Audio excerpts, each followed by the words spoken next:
Iko sawa? Inaonekana kabisa yani venye Iko clear bado na ina record. video anaweza ona. Yeah. Ai, bwana kwa yangu inanisumbua hivyo. Mimi ni hiyo side. Juu hapa na record na iko sawa. Okay, ni sawa sawa. Acha turekodie pia on this side, compare tutaona. Okay.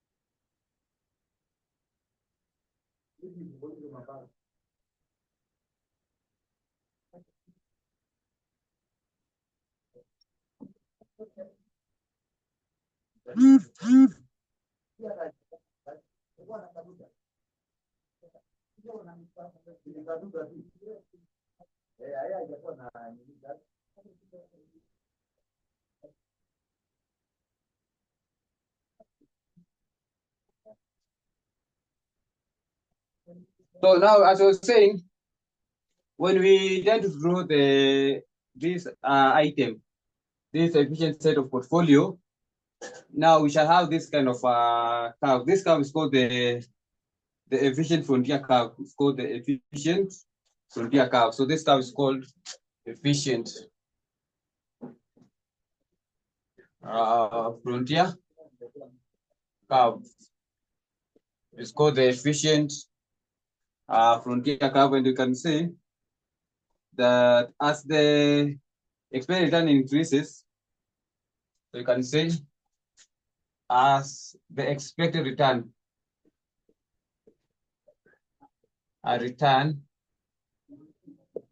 decreases,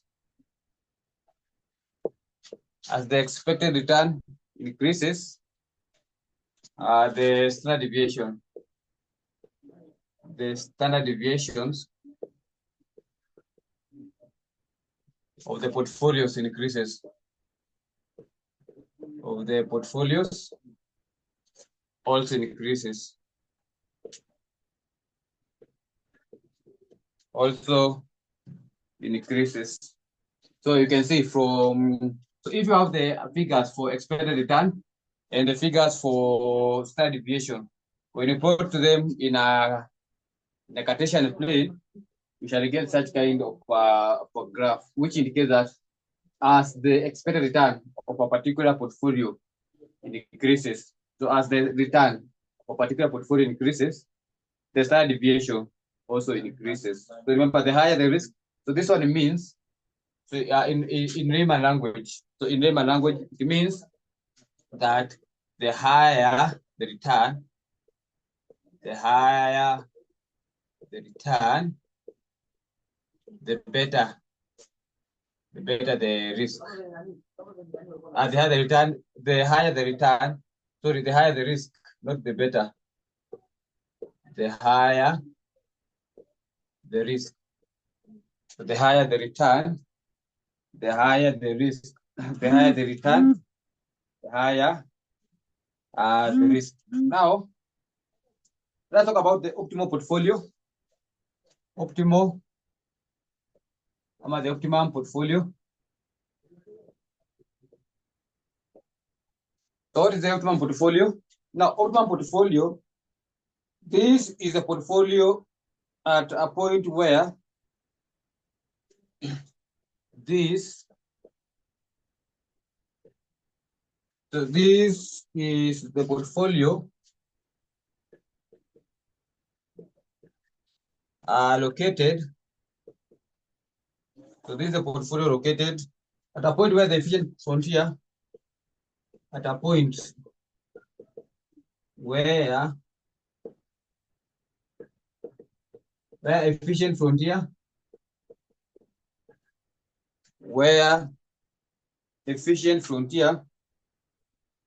so this is a point located at a point where the efficient frontier curve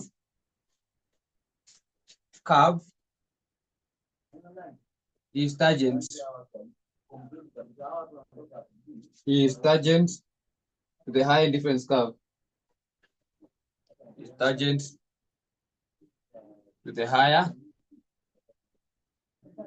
indifference curve.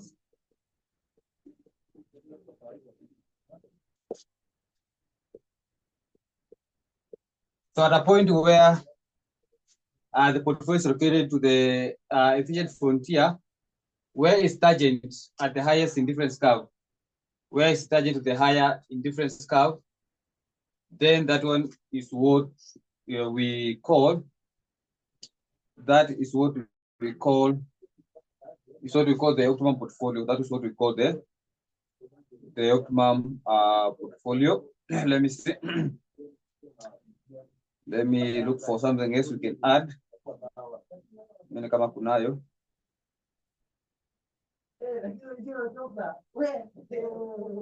Let me see if we can get something. So, okay.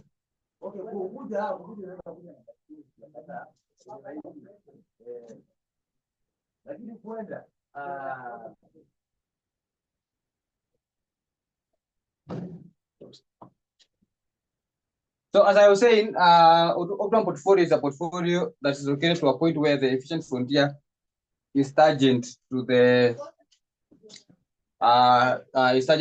highest indifference curve, or to the higher indifference curve, and then you can see NB.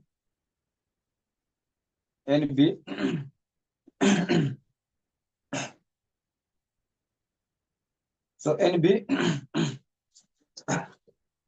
NB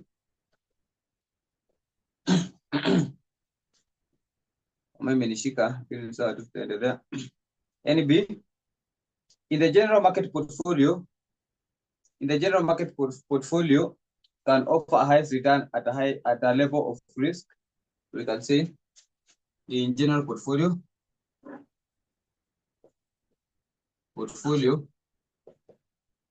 in general portfolio. So in general, it's supposed to be in general market portfolio. In general market portfolio. So in general market portfolio can offer higher return.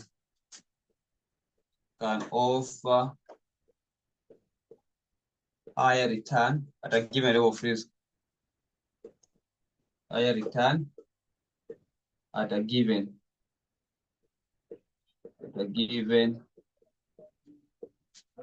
level of risk. So in general, as we are saying, in general,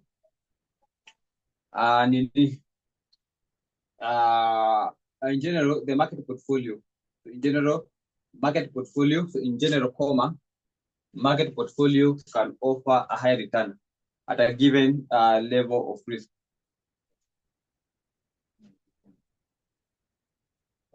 While others, can say, while other portfolios, so while other portfolios can offer lowest risk, while other portfolio can offer lowest risk, can offer a lowest risk, can offer lowest risk of a given level of return, of a given level of return, of a given level of return. That one is okay. So that one depends with the market. Rudy Pareju, there's still an explanation of the efficient market.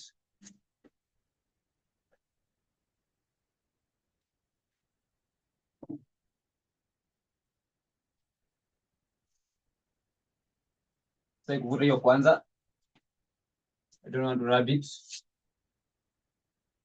this efficient portfolio.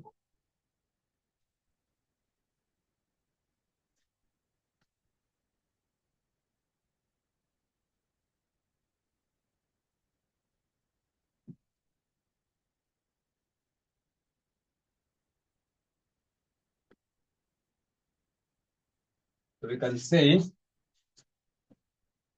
say this. Let us call it A. Let us call this one A, B, C, D. So let us call it A, B, C, D.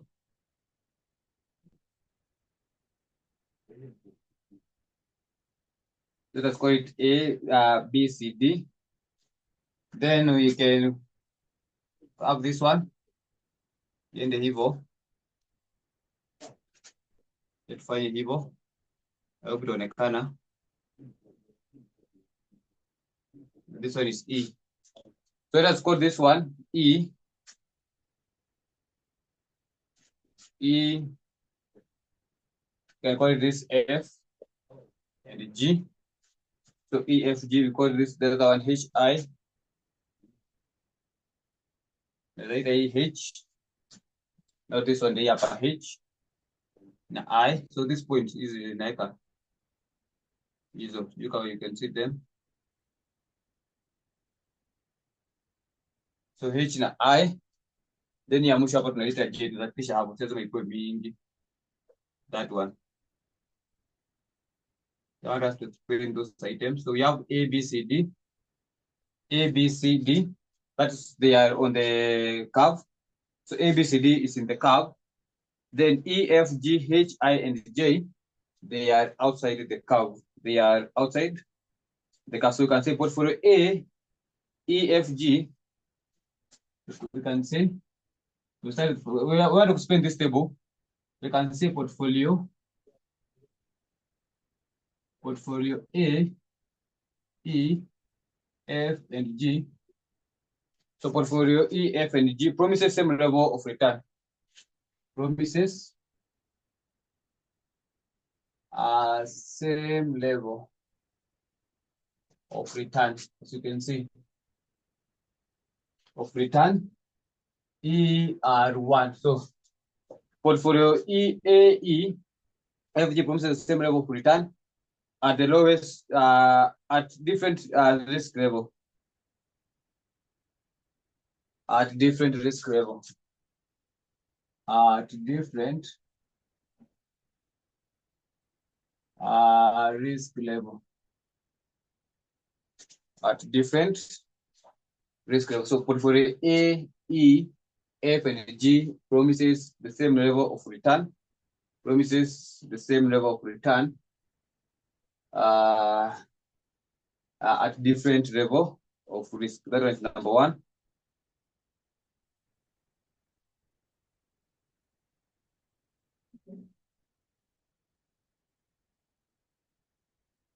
Then you can say, however,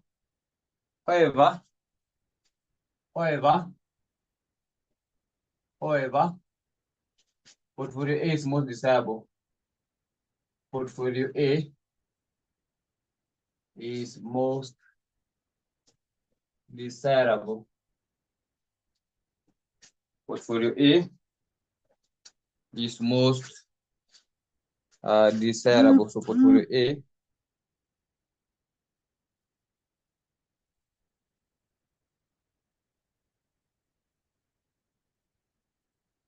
portfolio A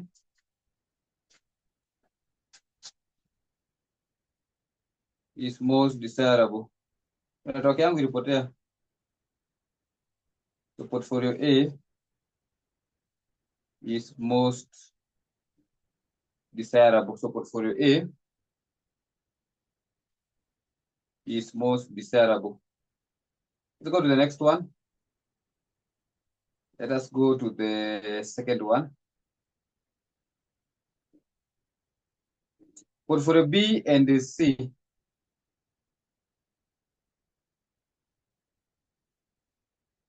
So portfolio, not portfolio B, but rather portfolio gani?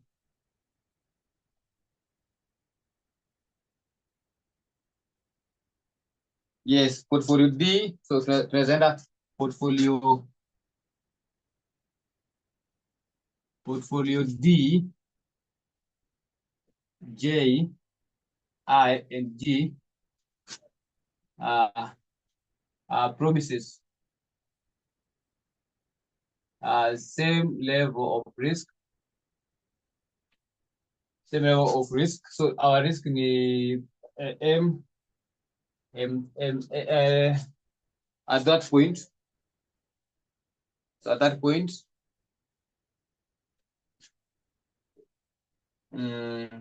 so tunasemaje hapo? So portfolio D, J, I, and G promises the same level of risk at different level of return. At different level of return. At different level of return. At different level of return. However, portfolio D promises the highest return. However,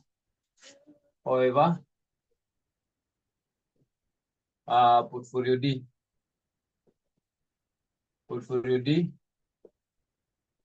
promises the highest return.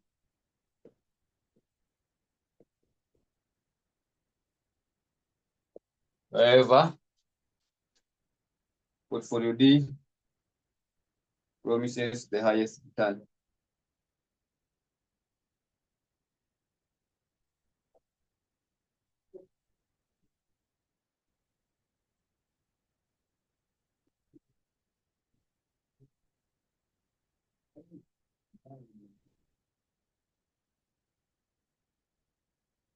So that is one way you can explain that item. That's one way which you can explain that item. What else can we add in this formula? You can say B and C dominates.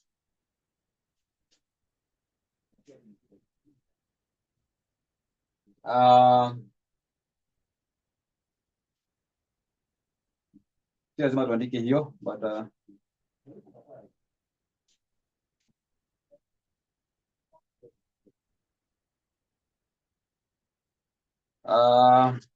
you can say portfolio C, and just put it, portfolio C dominates. Portfolio C dominates. So portfolio C dominates H and F. Dominates H and F. So portfolio C dominates H and F. Portfolio B and C. Portfolio B and C. Portfolio B and C dominate what? I and J. I, J, and H. So those are so common items that you can use when explaining the portfolio. Those are the items which you can use to explain the portfolio.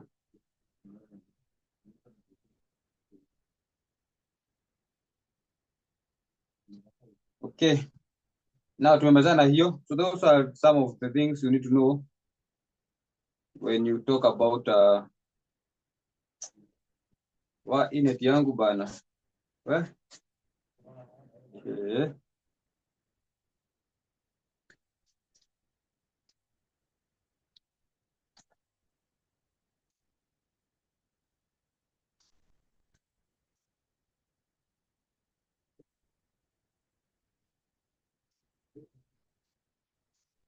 Hii network ina disappoint.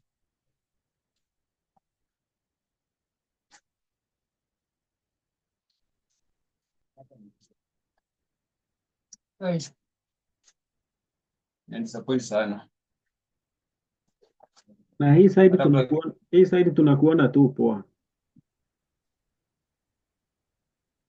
Ama hii laptop yangu ndio mbaya.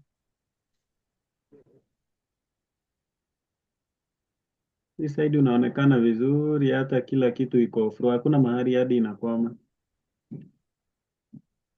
Sasa let me to continue. So capital market line is our next item.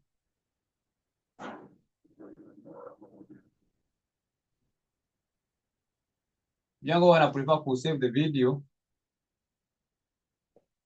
Sababu pia in future unajua unaweza kupata time na unapia mtu video anasoma. That's why I prefer the video so much. Okay, so let us move on. Let us move on and we say this is the line. This is the line. This is the line originating from y-axis. So this is the line originating from y-axis at a risk-free rate. At a risk-free rate. The risk-free rate towards the market portfolio. Toward the market portfolio. Toward the market portfolio. Toward the market portfolio. In which is tangent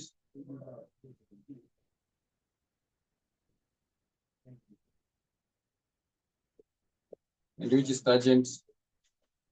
the efficient market to the efficient, which is tangent to the efficient frontier curve.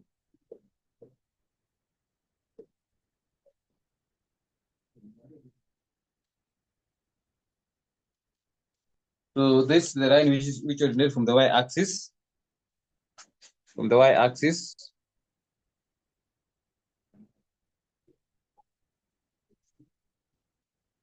So this is the line originating from the y-axis at a risk-free rate. At a risk-free rate.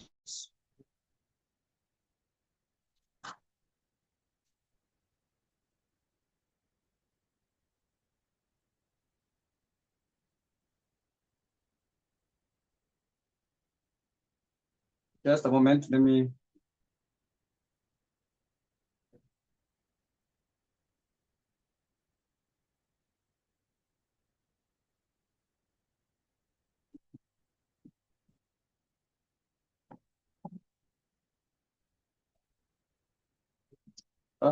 Logo tu.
So as I said, this is the line originating from the y-axis at a free rate toward the market portfolio, in which is the tangent to the.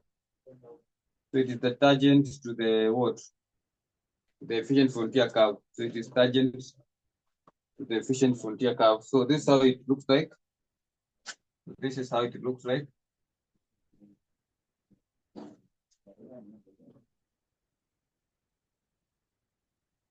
This is how it looks like.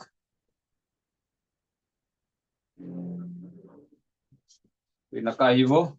So I want to draw it.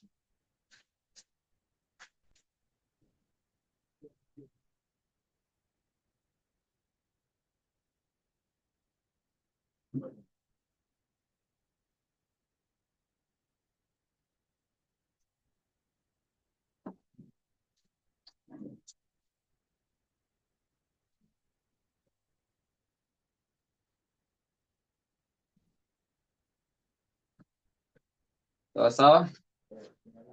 So we have our risk free. So it will start from our risk free rate. Hiyo hapo. Then ina move. This is the capital market line. The capital market line inakaa hivyo. Then you have our expected return. Our expected return in that form. Then this is the standard deviation of the market. Then you have the risk premium.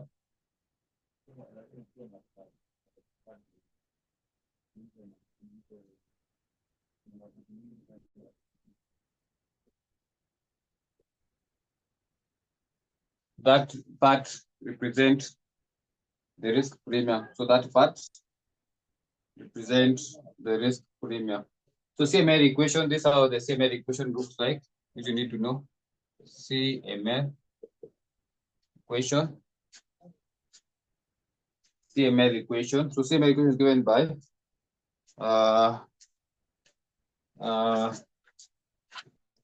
itakuwa ni risk free plus expected return of the market minus risk free over the standard deviation of the market, then multiplied with the standard deviation of portfolio, which will give this the same as saying the risk of the expected return of the portfolio. So that one means the return of the portfolio. That one means the return of the portfolio. Let us give the abbreviation. Let us give the abbreviation, and we say RF is risk free, risk free, ERM, the expected return of the market, expected return of the market, return of the market. Yeah. This one is the standard deviation of the market.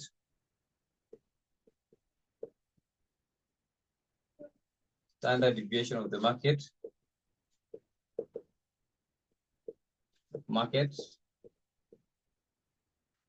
The other one is the standard deviation of the portfolio. Standard deviation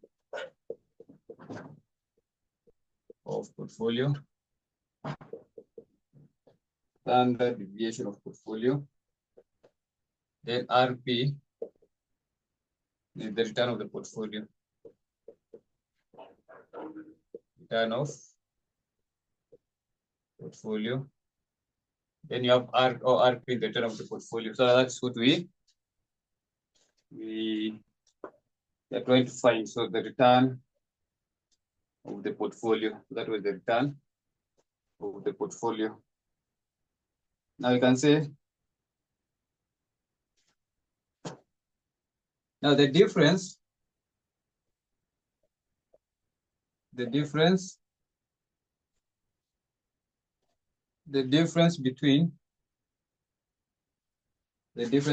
portfolio return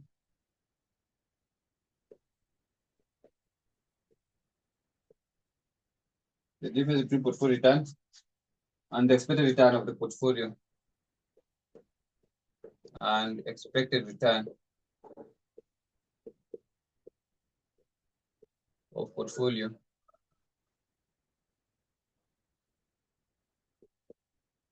So the difference between portfolio return and the expected return of the portfolio forms the basis.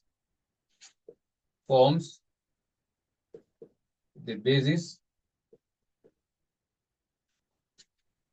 of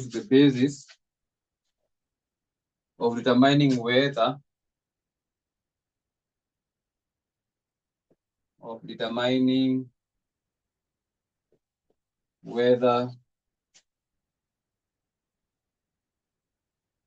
the security is correctly valued,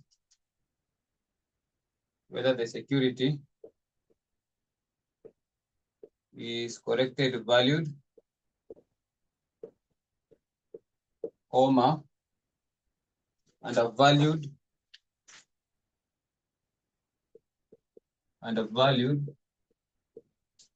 or overvalued, undervalued or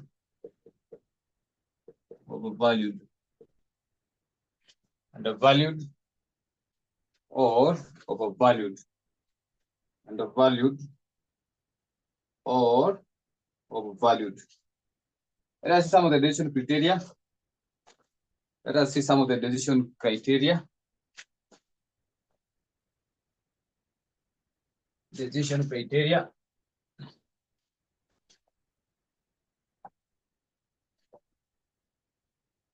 Let's see some of the decision criteria.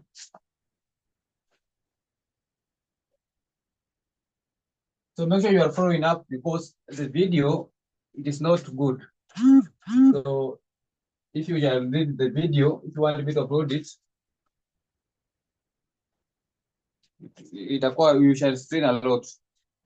You shall strain a lot because haionekani. So decision criteria. So kama you know how to, you know that you don't like those videos they are not clear, then make sure you write everything. Decision criteria.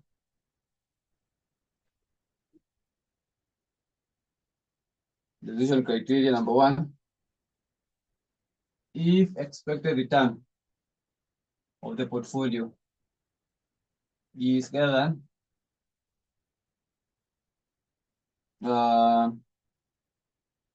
return of the portfolio. So if the expected return, if the expected return of the portfolio, okay, is what? Is greater than the return of the portfolio. Is greater than the return of portfolio, meaning it is positive. It is super efficient. It is super efficient or undervalued. The other name of undervalued, it means it's super efficient. Now, next, if expected return of the portfolio is less than the return of the portfolio, which is negative, it is inefficient. It is inefficient or overvalued. The name of inefficient is overvalued, and then if expected return of the portfolio equals the return of the portfolio, then it is efficient. It is efficient or correct valued or correct valued or correct valued. August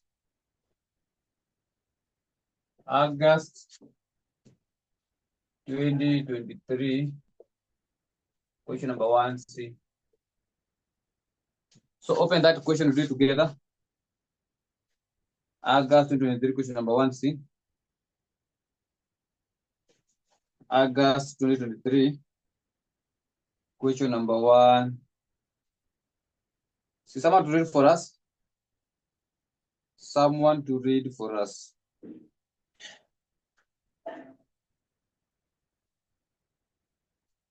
Nani atusomea?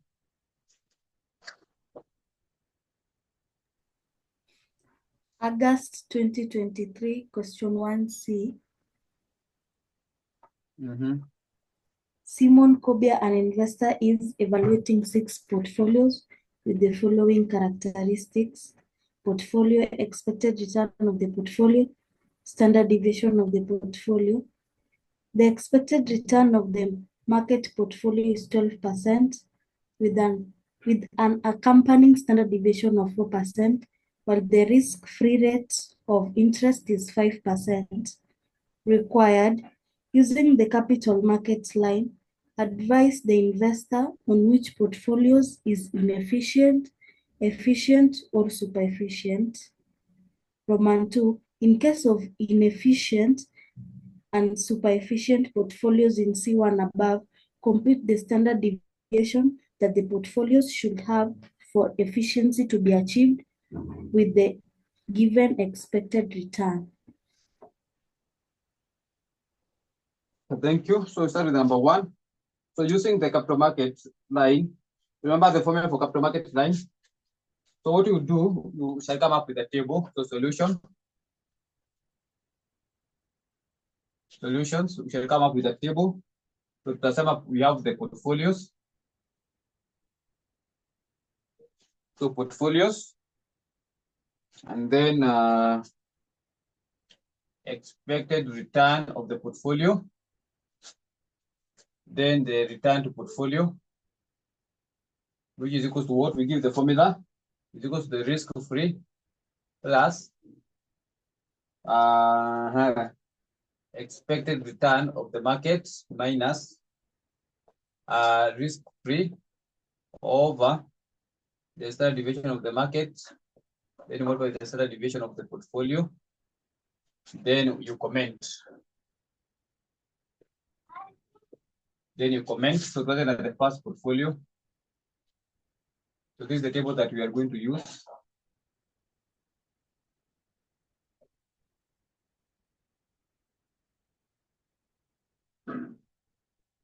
So I hope inaonekana. So let's start with the portfolio 1. So let's start with the portfolio number 1. So portfolio number 1, we have indicated that the expected return of the portfolio is 19. So tunaweka venye iko 19%. The expected return of the portfolio is 19. We need to calculate the risk, the RP. Our RP, return of the portfolio, itakuwa ni risk-free. So risk-free iko pale chini, let's go pale chini. The expected return of the market is 12%, and the standard deviation of the market is 4%. Risk-free is 5%. So risk-free rate is 5% plus. Now we do this part. Expected return of the market will be 12%. You can see it pale chini ya table. 12% minus risk-free tunajua ni 5. Answer you divide by standard deviation of the market. The standard deviation of the market is 4%, which is 4. Then you multiply with the standard deviation of the portfolio. Iko pale juu kwa table yetu 80%. Can you see it? 80%. So what will be the figure? What will be the figure so that we can comment? So give me the figure.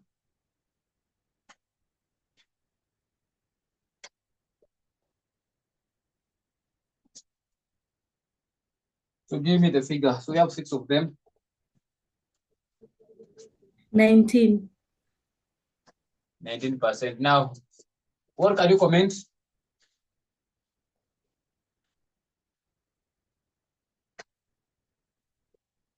What can you comment? It is efficient. Yes, you say efficient. Let's go to the second portfolio. Now, the second portfolio is 25%. IRP will be equal to risk-free rate 25% plus risk market is the same and it's not changing. Risk-free is the same, it's not changing. Over also risk market, standard deviation of the market is not changing.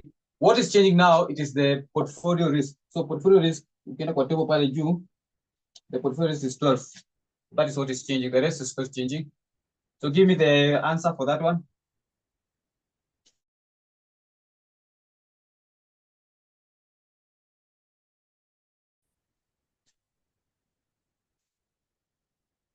What is the answer?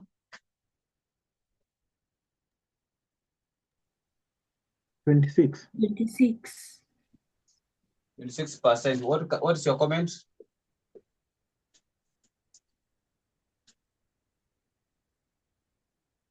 Your comment?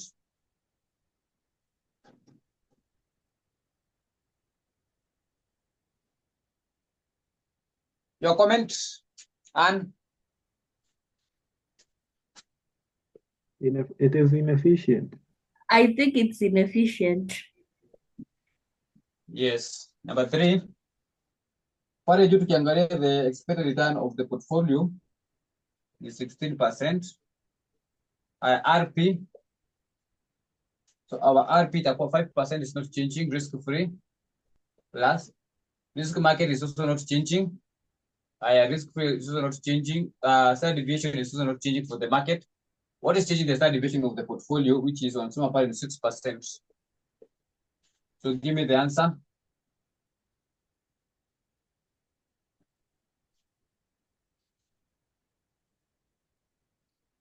So give me the answer. 15.5. 15.5. Comments. It is super efficient. I have a question. See, if we round off, it will be 16. What kind of points? Okay. Don't round off. Number 4. Wanatuambia hapa ni 32%.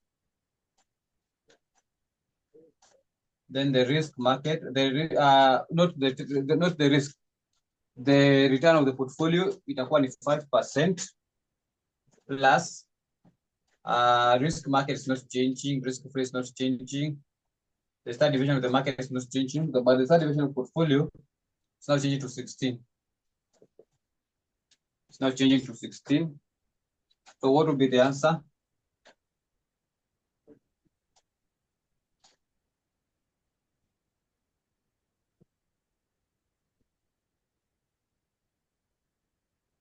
So the answer? 33. 33. Now, what is your comment? Inefficient. Inefficient.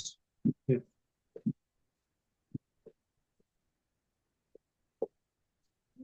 Number 5. Number 6. So 22.5.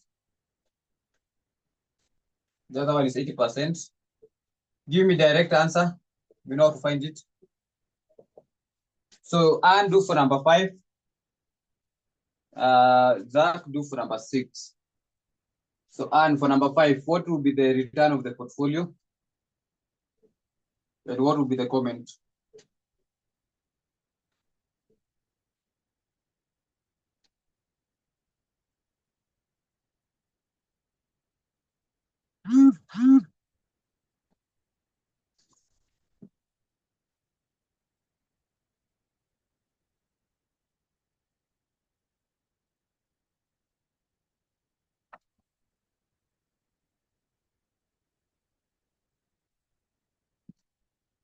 Mapara ngapi? 39.3. 9.3. Yes.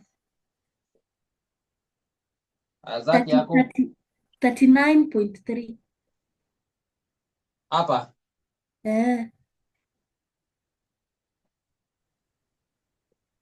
Yangu ni 19%.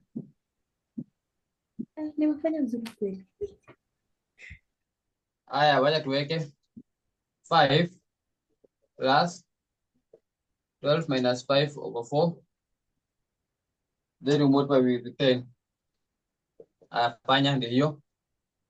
5 plus 12 minus 5 over 4 times 2. Haya. Inakuwa ngapi?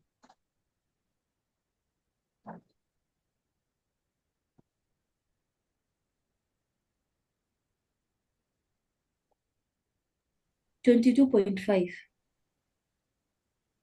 22.5. Haya, Zach yako? 19%. 18. 19. 19. Supposed to be 8.5. We calculate again. supposed to be 80.5. So this one is efficient.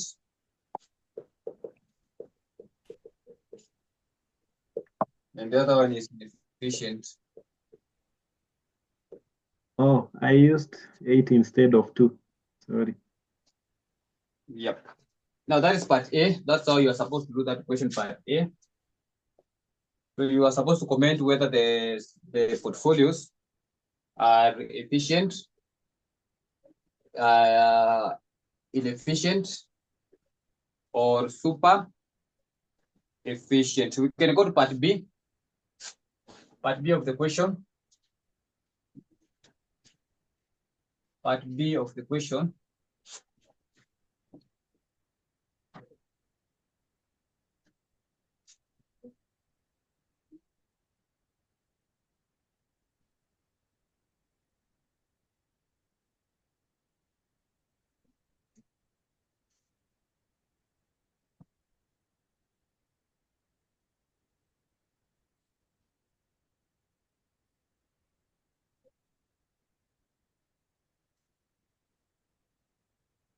So part B of the question says, in case of the inefficient, now this one, in case of the inefficient, which are the inefficient markets? So we are going to consider only the inefficient. So in case of the inefficient, so the one of the inefficient market is portfolio in number 2, number 4, and number 6. So we are going to consider only those 3 items. Wanasema, so we're going to consider portfolio 2, 4, and 6. So wanasema, in the case of the efficient portfolio in A above, determine the standard deviation of the portfolio for the efficient to be achieved.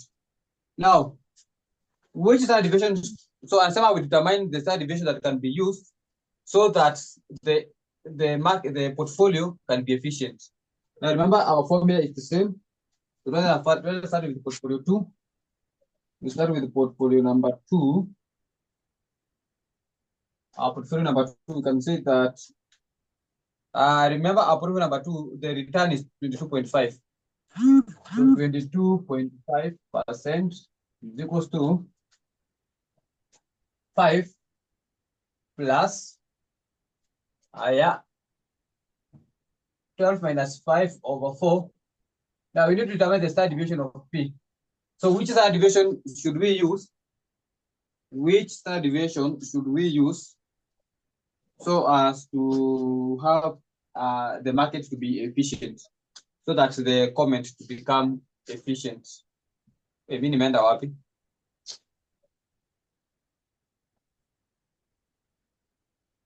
Ndio hii hapa, sorry, ni hii. Supposed to be 25%. Sijui nimeenda dunia gani? Tuko kwa number 2. So ndio hii. So number 2, the ERP is 25. So we want to make that one to be. So we want to, so that one upper equal 25 as this one. So hapa kama 25 na hapa equal 25. So for example, hapa ni 19, hapa ni 19, so inakuwa efficient. So hapa ni 25, hapa ni 26. So we reduce this 26 to 25. How do you reduce this to 25? So we find the new portfolio. So find the portfolio. So itakuwa ni 25 minus 5 is equals to 25 minus 5 is equals to what?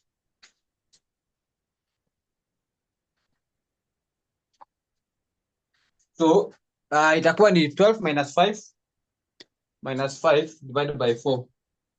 12 minus 5 divided by 4, which is 1.75. So 1.75 P.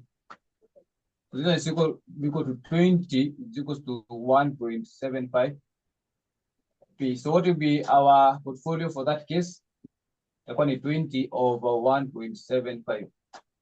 So 20 divided by answer. So 11.42%. That's number 1. So that is the third deviation that we need to charge. So that's the third deviation that we need to charge. So Zach, bado na record. So utanitumia hiyo video. Okay. Uko sawa? Sawa. Let's go to portfolio number 4. Number 4. Na una record kwa crowd ama kwa nini? kwa crowd ama kwa yangu aje? What does it called? I think niliweka crowd. Kwa crowd. Kwa crowd inakuanga very poor quality. Lakini sawa tu tutaangalia. Now let's do this one. So we make it efficient. 32 is equals to 5 plus 12 minus 5 over 4. Then you need to find the new standard deviation. The new standard deviation. So what can we say? The quantity 32 minus 5 is equals to 1.75. So it equal to same. So the figure is the same. So 32 minus 5 is 27. So 27 is equal to 1.75 standard deviation P. So the standard deviation P will be equal to 27 over 1.75. So divided by 1.75. So 15.43. 15.43%.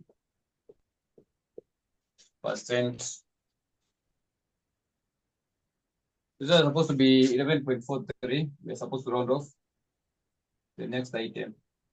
11.4, 11.43. So that is how you were supposed to do that question for that sitting. So that is how you were.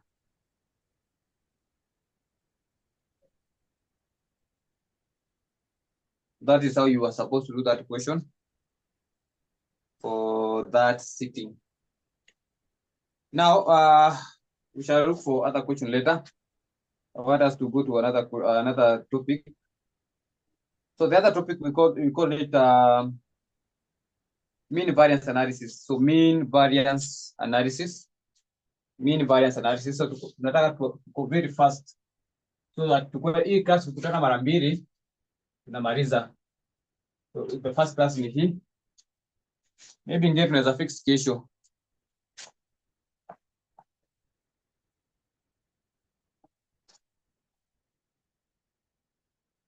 So that we finish this topic once and for all.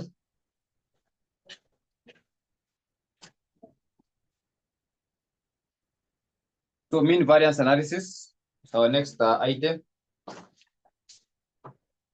Mean variance analysis.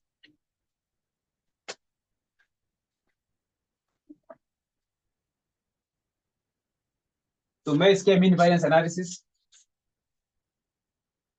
What do you think is mean variance analysis?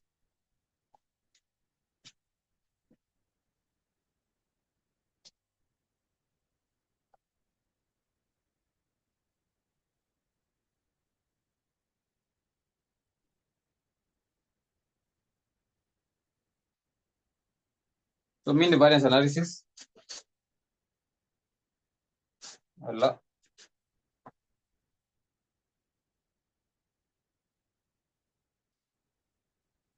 So mean variance.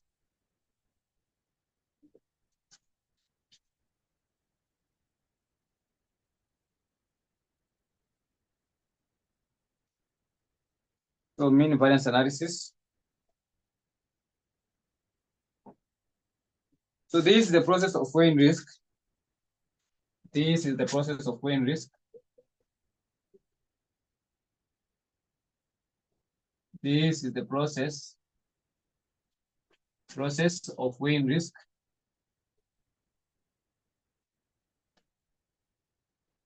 So this is the process of weighing risk expressed as a variance. Expressed as variance against expected return. Against expected return. So against expected return.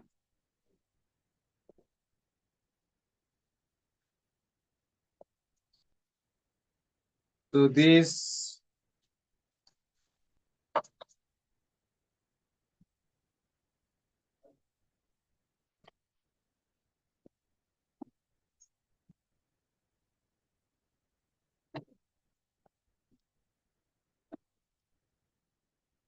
Just a moment.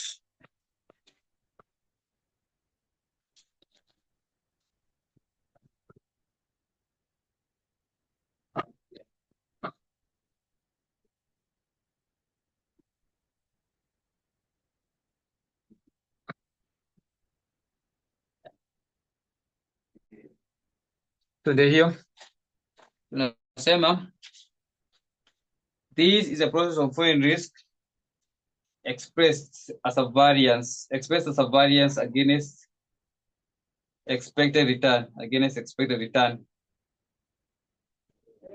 Investor use mean variance analysis. So we say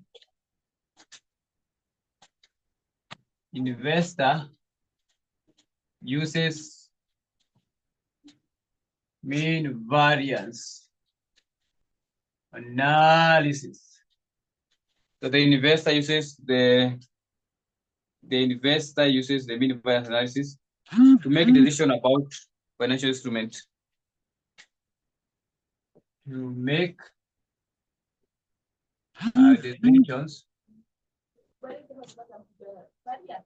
about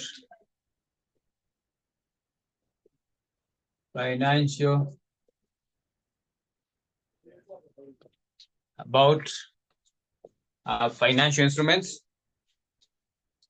to invest.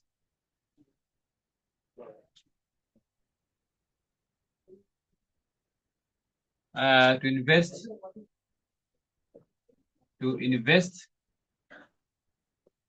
based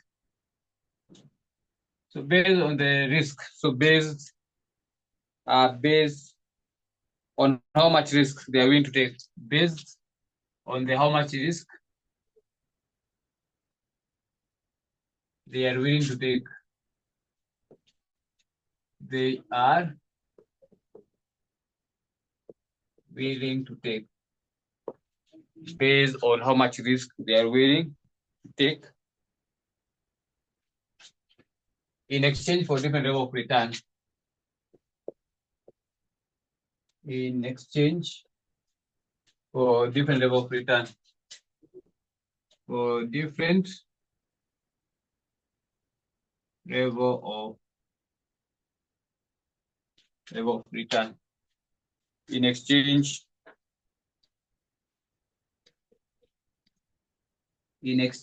for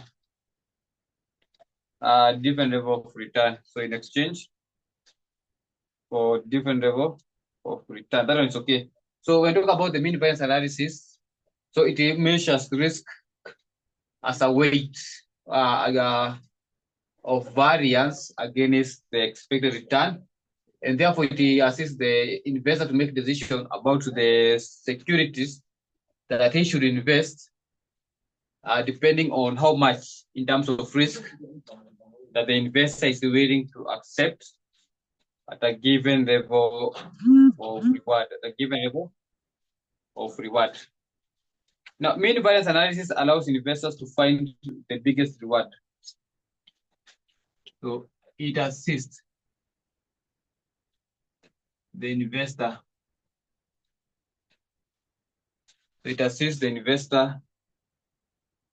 To find the biggest reward. Find the biggest return. It assists the investor to find the biggest return at a given level of risk. At a given level of risk. At a given level of risk. Now, mean variance is expressed as follows. Mean variance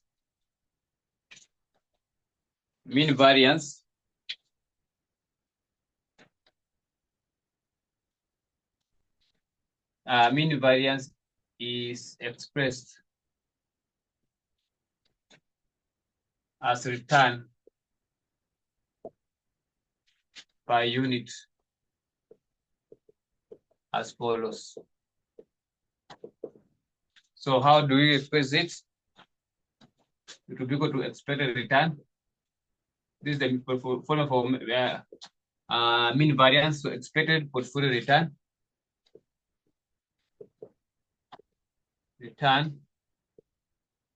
over the standard deviation of the portfolio over, I just put it in full, standard deviation of the portfolio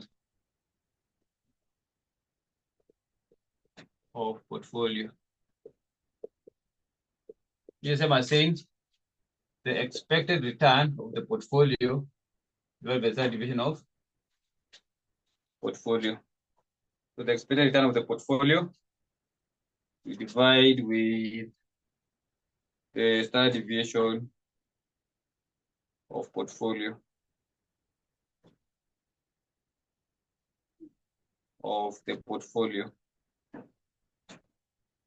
Okay. Now let us go to November 2020. Someone read for us November 2020, question number 3B. November 2020, question number 3B. November 2020, question number 3B. So someone read for us.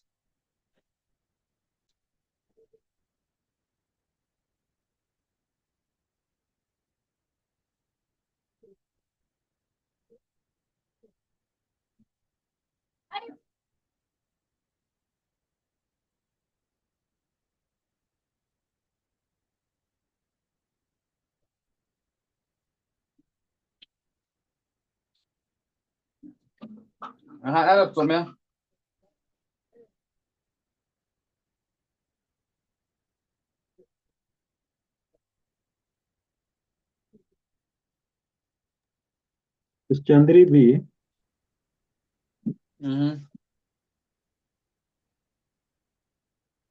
The shareholders of Mari Investments Holding have for the last 2 years managed to save an accumulated fund of shillings 15 million available for investment. A financial analyst they hired to appraise some possible projects they can invest in has availed the following information. You have project PQRNS, we have initial cash outlay, we have expected return, we have standard deviation. Then the covariance between various projects contribution are as follows. Project pairing, we have PQ, we have PR, we have PQ covariance yake ni negative 3.1, PR ni positive 1.3, PS negative 4.1, QR 1.5, QS 1.7, RS 2.7. Additional information, the management is planning to invest by pairing the projects. 2, the maximum capital that can be invested in the accumulated fund as shown above. 3, any paired project is mutually exclusive and none of the project is divisible. Required. 1, for each possible project pair combination, calculate the expected return, correlation coefficient, and standard deviation. 2, advise the shareholders of Mari Investments Holding on the optimal project pair based on the mean variance criterion.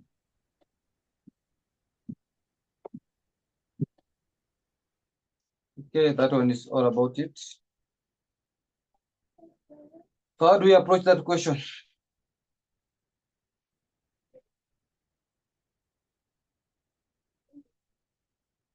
So we need to think how we can approach that question. So now we can start with the first part. We can start with the first part. Just a moment. Something like that.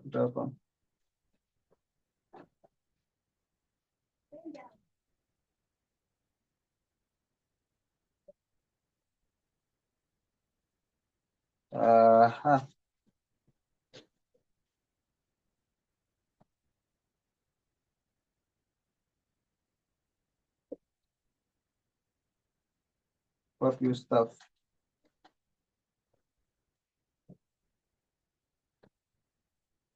Kama nimekosa anyway, so we can move on. Let us now look at this question. So wanasema, where is it? Let me read the question again. Now we have this question for November 2020, question number 3B. So we have been provided with some information there, as you can see. And the shareholder of Marimari Investment Holding have the last 2 years managed to save accumulated funds of 15 million. So 15 million available for investment. So any amount more than 5 million, the company does not have. So they have up to 5 million. So they can do an investment when we combine two projects at maximum of 15 million. It cannot exceed 15 million. Now, so and our financial analysts, our financial analysts, they hired to appraise some possible projects they can invest, and they avail the following information. So you have project PQRS. So we can have combination of those projects. We can have various combination. What combination can we have? So remember, we can only choose 2 combinations if you're in this case. So we can do 2 projects at a time. For example, we can do PQ. We can also do PR. We can also do what? PS. What other project? We can also do QR. We can do QR. We can do QS. What other combination? We can also do RS. We also do RS. So those are the combinations, Silvio. Do you have any other combination? We can do PQ, PR, PS, QR, QS. Na RS. That is go chini. 1, 2, 3, 4, 5, 6. 1, 2, 3, 4, 5, 6. So ni sita. Now, remember, let us see. So remember, let us read this information first. Wanasema, the manager is planned to invest by pairing the projects. So we need to pair the project at a time. So by pairing, so if we want to do P, we can do P with another project. If we want to do Q, we can do Q with another project by pairing at least 2 projects. The maximum capital that can be investment, that can be the maximum capital that can be invested of the accumulated fund is shown above. So we know we can only invest up to maximum of 15 million. We cannot exceed anything above 15 million. Any paired projects is mutually exclusive and none of them is divisible, meaning we cannot do those projects at time or at phases. So it's either we complete the project mara moja or we don't do the project. So any item it is more than 15 million, we cannot do that project because we cannot do the project in phases. Lazima tukue na pesa yote. Let us start with the first one. Now P is costing 9 million. What about Q? Q is costing 7 million. You add together, we can do it. So that when we add them together, inatupatia 15 million. So this one is in million. So this one is in thousand. So this one is in thousand. So 9 plus 7. 9 plus 7 in ngapi? 16. Now, can we do this project? No. No, so this one is out of bound. Next, we have P, 9 million. And R, how much does R cost? 6 million. We add 15. That one we can do it. That one will be complete. Taweza kumaliza. Aya, 9 million. So S, how much does S cost? 8 million. Tena kuja ngapi? 17. So can we do this one? No. Next is Q. Q is 7 million. Now R 6. How much? This one you can do it because it's a marizika. So we shall have the surplus. So this one is okay because the project is itaisha. So remember, we cannot do any project kama hatuna pesa full. So this one tuko na 15 million. That the project requires 13. So meaning we can do that project na itaisha. Na tubaki na extra 2 million. So that one is okay. So we can do that one. Aya Q na S 8 million. This one is how much? 50. Meaning that one we can do it. Then ya mwisho RS. Our RS. R ni ngapi? Our R is 6. Na our S ni 8. Tuja kupatia ngapi? So can you do it? Yes. So required number. So let's go now to our requirement part A. Remember, you have to do part A. So remember, we have code that we can do this project, this one, and this one. So I can say in part A. For each of the possible paired combination, calculate number one, expected return. Let us start with the expected return. Now, how do we compute expected return? How do we compute expected return? Expected return.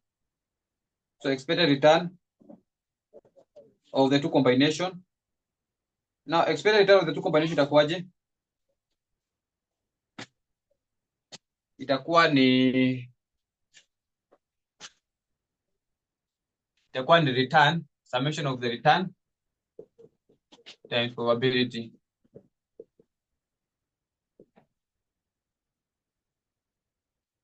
So the first one, PR.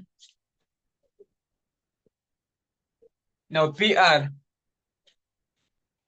So what is the return for P? Pale juu. Return for P wanasema ni ngapi? Naona wanasema ni 12%. So return for P naona ni 12%. 12%. What about the weight of P? Now the weight of P itakuwa ni ngapi? So if you want to get the weight of P in this question hapa, total ni 15. So P itakuwa ni, the weight itakuwa ni 9,000 over 15,000. That will be the weight of P. So in this case, so ni 9 over 15. The weight of R itakuwa ni 6,000 over 15,000. Hii itakuja ngapi? So 9 divided by 15, this is 0.6 plus. Now tuende kwa R. So R ni ngapi? Pale juu unaona R ni R. Tuko kwa PR. R ni ngapi pale juu? R ni 16. So 16 times 0.4. Itakuwa ni 12 times 0.6. 16 times 0.4. Which is 13.6. So that is the expected return of the two paired combined. Let's go to QR. Yes. Niko na swali. Hapo kwa expected return umeandika formula ni summation of the returns times the probability. Na tuna probability. Si I think inafaa kwa weight. Ama juu expected return ya portfolio formula ni sini expected return times the weights. So the weight, yeah, tunatumia the word weight. Na si itakuwa tu bado hii, sivyo? So because tunapea tu when we combine two projects, so remember when you combine two projects, it stop to be inaacha kukua the return of the security, inakuwa the return of the portfolio. Sio iko sawa? So initially when we are talking about P alone, we're talking about the return as a security. But when you combine P and Q, then it becomes the combined return of now portfolio and not the security. That one is okay. You can go to the next one. Q and R. So what's the for Q? It is 21%. I just compute the probability, the weight of each. So Q and R, so it is 7,000 over 7,000 over 13,000. Now 6,000 over 13,000. So I think that's how we're supposed to go with that one. So 7 divided by 13, 0.54. So 0.54. I add 216. So what will be, that one is 0.46. 0.54, 0.46. So the weight must also always be the same, but must always, the summation, as if you get to 1, 5, 4, 16 times 0.46. This one is 18.7. Then you can compute the, for QS,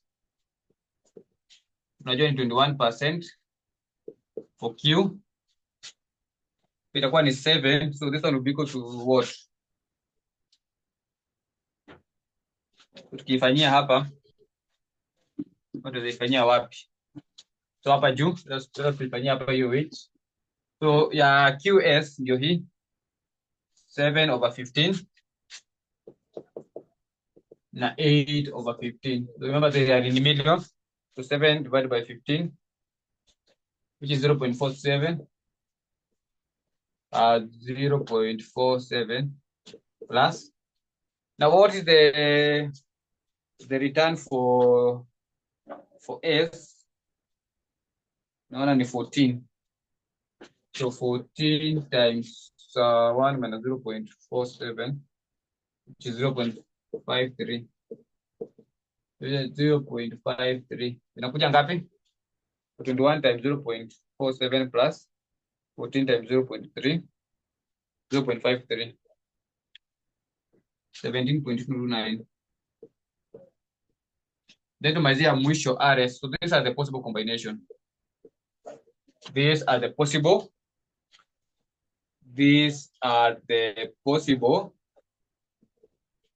combination that we can have. So these are the possible combination that we can have. So hiyo ingine ni RS. So R tunajua R ni percentage of R tunajua ni ngapi, ni 16%. 16%. And what about the weight of R? So in this case, R is 6 over 14. 6 over 14. Na huku mwingine ni 8 over. S ni 8 over 14. So 6 divided by 14. 0.4. So itakuwa ni 0.57.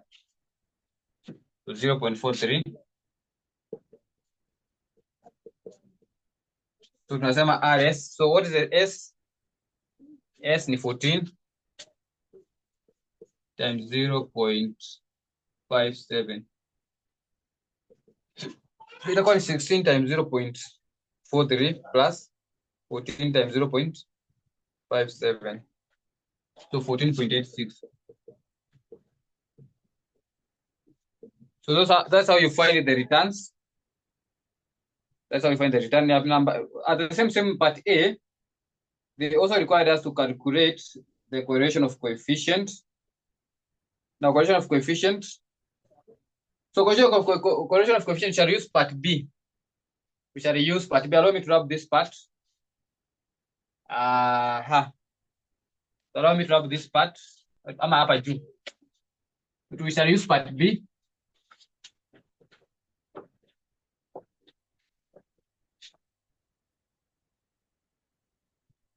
So we shall use the hapo kwa hiyo table, hapo juu kwa table ya pili tumepatiwa kwa table ya juu, pale juu tukirudi pale juu, you have been given the table for, if I am not wrong, you have been given the table for variance.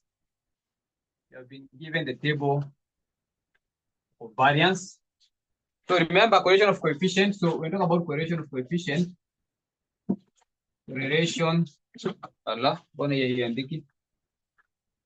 Imeisha ink. We talk about correlation of imeisha ink.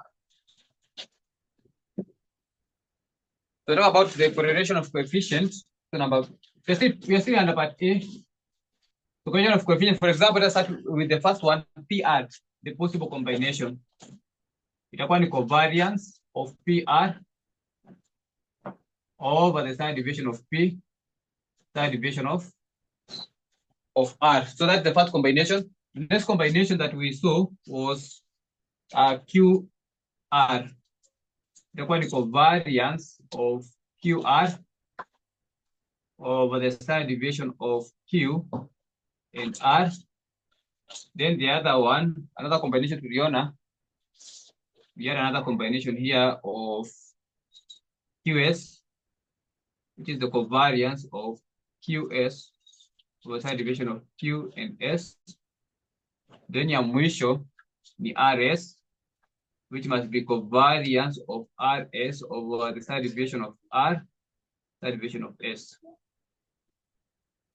So we do them.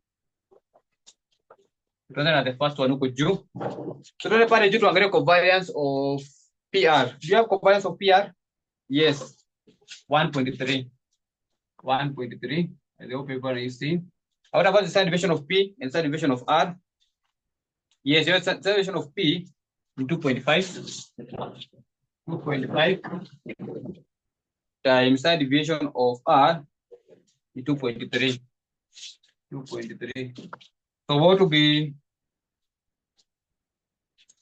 the answer? So itakuwa ni 2.5 times 2.3.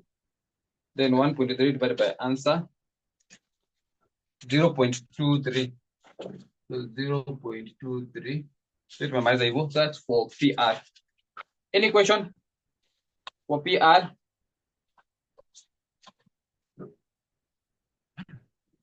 Aya. Next one ni QR. So what QR pare QR ni 1.5. 1.5 over standard deviation of Q. The standard deviation of Q ni 1.8. 1.8 times standard deviation of R 2.3. Hapo mnaiona hapo juu. Itakuja ngapi? So ni 1.5 divided by 1.8 times 2.3. So 0.36. Aya. The next one. Next one tunasema QS. QS ni 1.7. 1.7 over the standard deviation. So the standard deviation of Q. Q ni ngapi pale? 1.8. Aya. Q nasema Q ni 1.8. Na S 1.6. Itakuwa ni 1.8 times 1.6. So 1.7 divided by answer is 0.59. Then ya mwisho. Now for covariance, for correlation, unaweza compute yote ukitaka because hiyo iko limited because umepatiwa covariance za zote. You can decide to compute zote. Mimi nita compute only za zenye they are possible to do. So covariance of RS, covariance of RS ni 2.7. Standard deviation of R ni 2.3. Standard deviation of S ni 1.6. So 2.3 times 1.6. So 2.7 divided by answer. So 0.73. So those are the correlation of coefficient of the paired what? Of the paired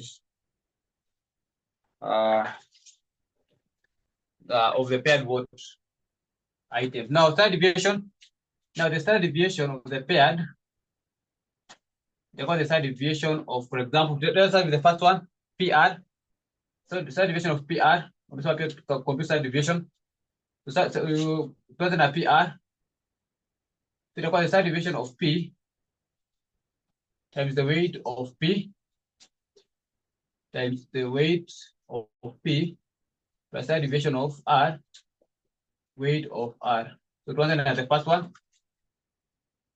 PR. So what is the standard deviation of P from the question? So tukienda pale kwa swali yetu pale juu, standard deviation of P kwa swali yetu, standard deviation of P ni 2.5. So 2.5. The weight ndio hapa. So to get this one is the same 0.6 plus standard deviation of this one is supposed to be R. Standard deviation of R. Na pale juu standard deviation of R ni 2.3. 2.3 times 0.4. Tuko tumepata hivyo. So those are the possible combination. 0.6 plus 2.3 times 0.4. That is equal to 2.42%. So the next one, standard deviation of QR. So tunaanza na standard deviation of Q ni ngapi? Standard deviation of Q ni 1.8. 1.8. So QR ndiye hii hapa, the weight is the same. 0.54. Standard deviation of R pale juu ni 2.3 times 0.46 times 0.46 times 0.46. Hii inatupatia ngapi?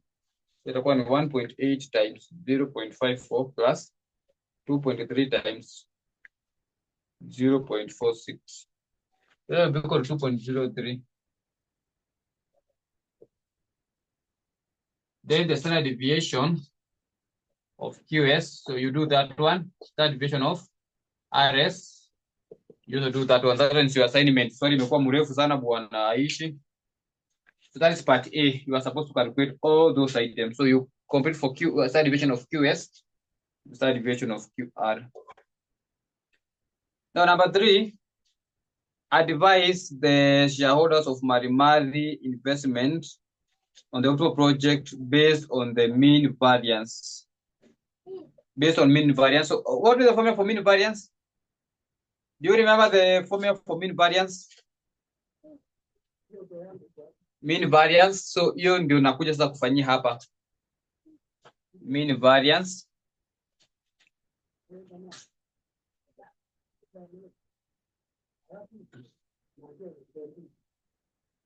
So part B ifanyie hapa.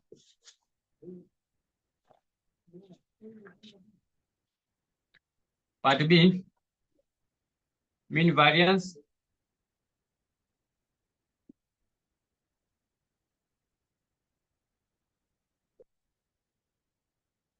Now we have this project mean as Yanika to direct. We have PR, QR, QS, RS. Then we have our mean variance here. Mean variance. Mean variance. Then you can do rank. You can rank, or you can just comment. But to do rank, let us just do ranking.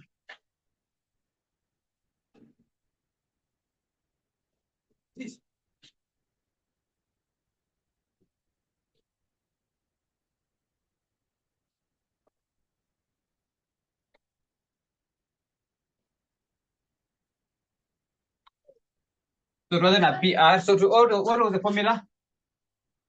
The formula for mean was the expected return of the portfolio by the standard deviation of portfolio. So expected return of portfolio we divide by that one.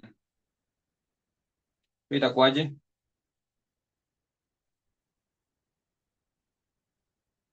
So tuanze na hii ya kwanza PR. So our expected ndio hii hapa. itakuwa ni 13.6. We divide by standard deviation hii hapa 2.42 itakuja ngapi? So 13.6 divided by 2.42, this will be equal to 5.62. So that is PR 5.62. Haya, next ni 18.7. That is QR.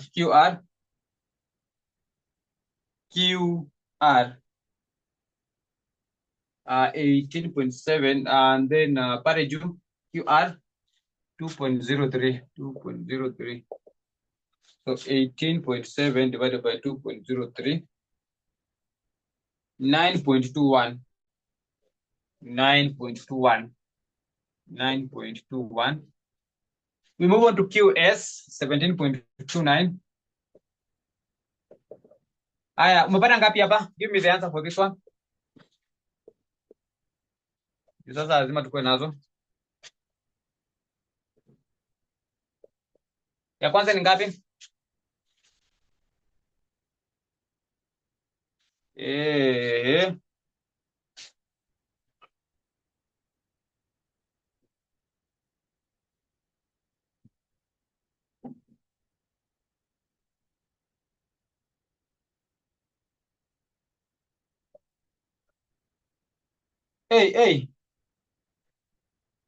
Wazito, umepataje?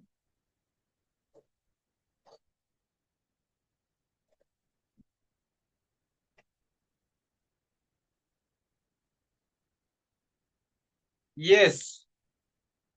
What is your answer?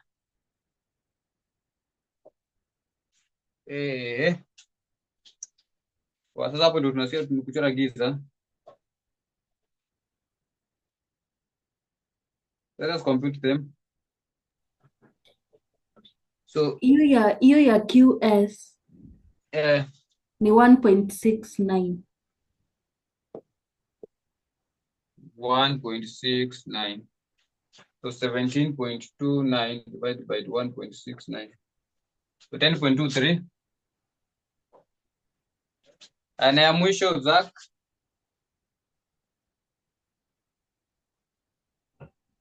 Yes, it.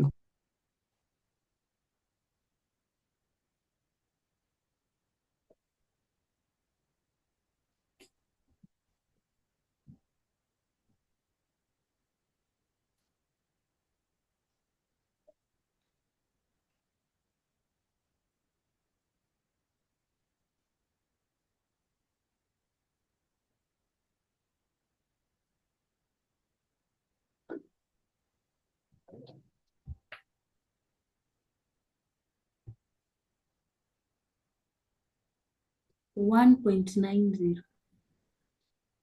1.90. 90. Yeah, it's the same.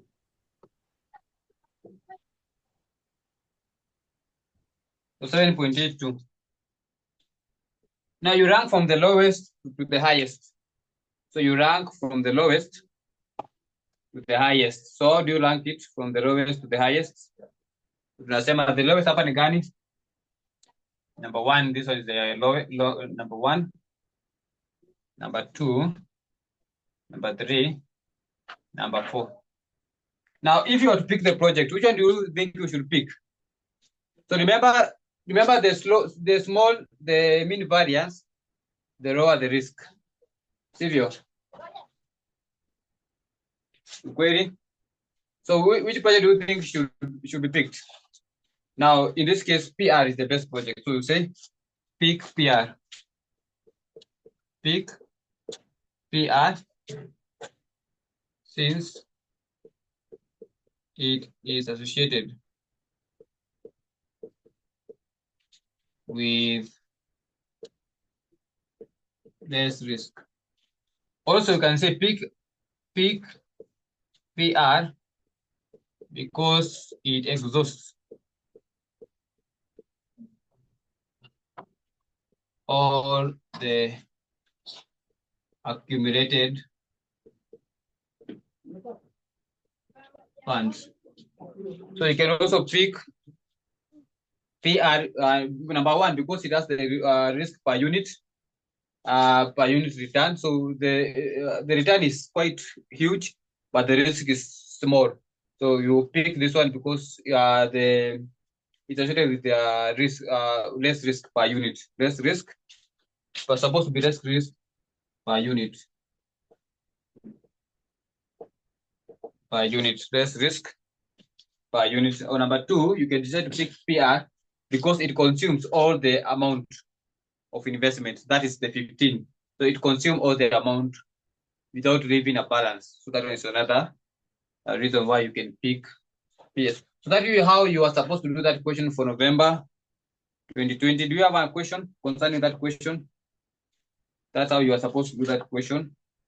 You can add another something so that next time tukikutana tutamalizia the rest. Ama tusimamie hapo. Mi niko na Tuendelee hapo. swali. Venye tulikuwa tuna find the weights. Kuna zingine ulikuwa unatumia 13,000, kuna zingine 15. Hiyo total tuna add according to the combination the securities. For example, kama umeambiwa P, for example, ilikuwa ni 6 million na R is equals to 8 million. Si ndio? Una yote inakupatia ngapi? 14. So for you to get the weight unachukua ya P divided by the total, utawa ya R unachukua 8. So unafanya each, unatafuta ya each. Unajua different projects kuna different values. Okay. Yeah. So tuendelee tumalizie hapo ama tuendelee?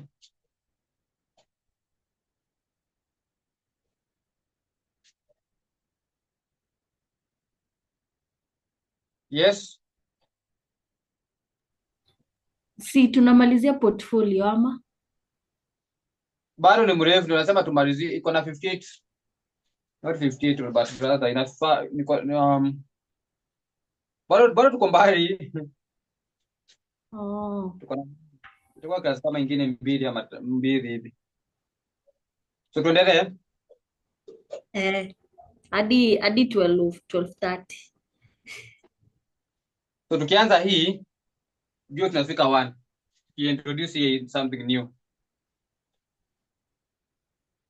Ni sawa. Me, I'm okay. Sijui if the other party is okay. Iko sawa bado. We are still continuing with the mean variance. Remember, I still continue with the mean variance. So we are still continuing with the mean variance.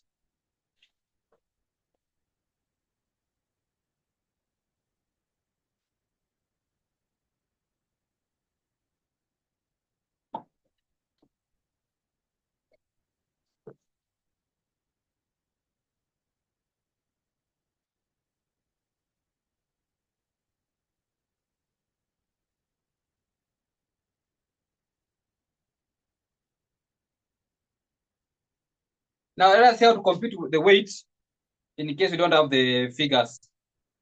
In the case where we don't have the values. Now remember, in most cases when we find the weights, tunachukuanga the values. For example, kama 9 million.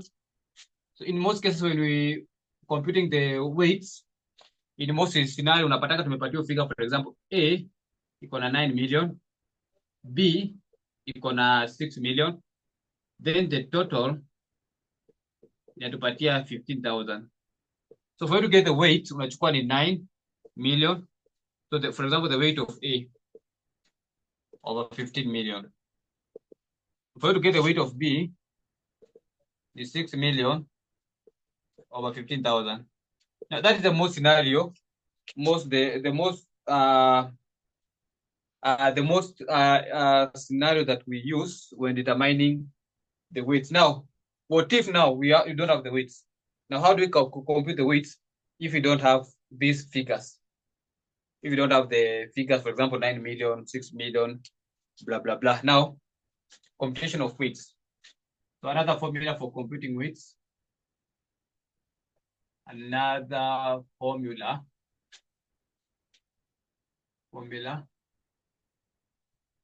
for computing weights.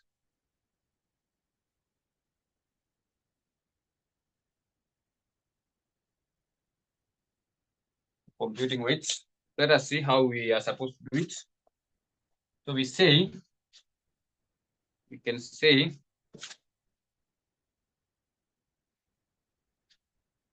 you can see this. Let us write this down and say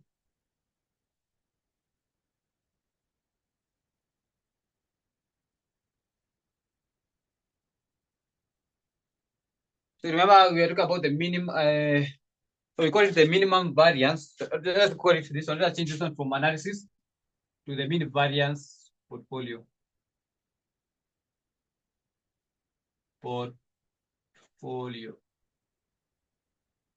That way, and then we say this indicates a well-diversified portfolio. So this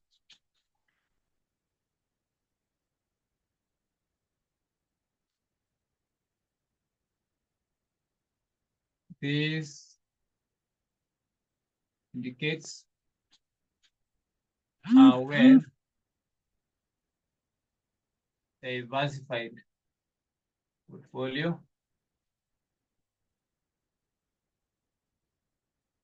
So this indicates a well-diversified portfolio that convert individual securities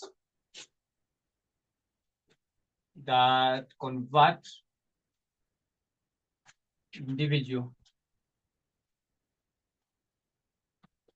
risky individual risky assets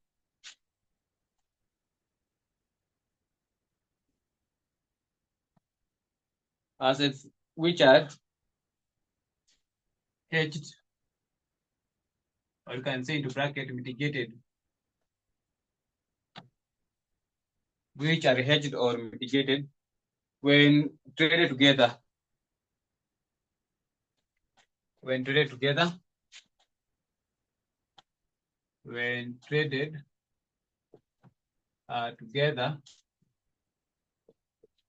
resulting to what? So definitely resulting to lower level of risk, definitely resulting to lowest possible risk. Lowest possible risk. Lowest possible risk for the rate of expected return.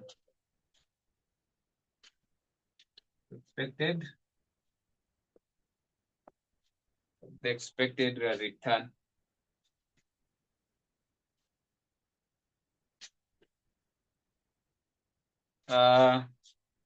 Now this one, change this one up here.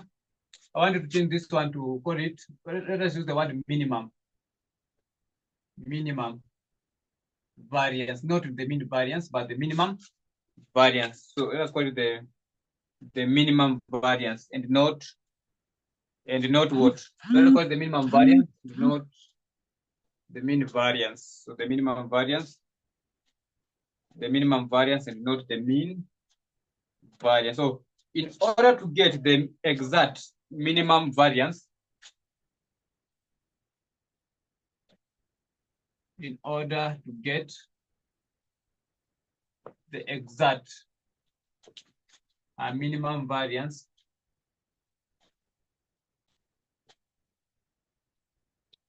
in order to get the exact minimum variance, portfolio allocation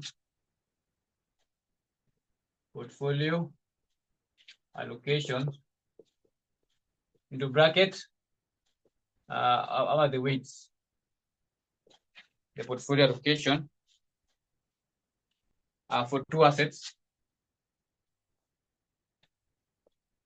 For two assets, we can use the following formula. We can use the following formulas as follows.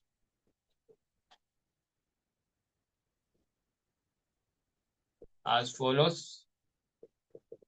We say, for example, the weight of x. So let us assume we want to find the weight of x. So the weight of x will be equal to the standard deviation of y squared minus covariance of x and y over the standard deviation of x squared plus the standard deviation of y squared, then we minus 2 covariance of x and y. So August 2021, someone to read for us this question for August 2021. The question was question number 1B. So someone to read for us that question. August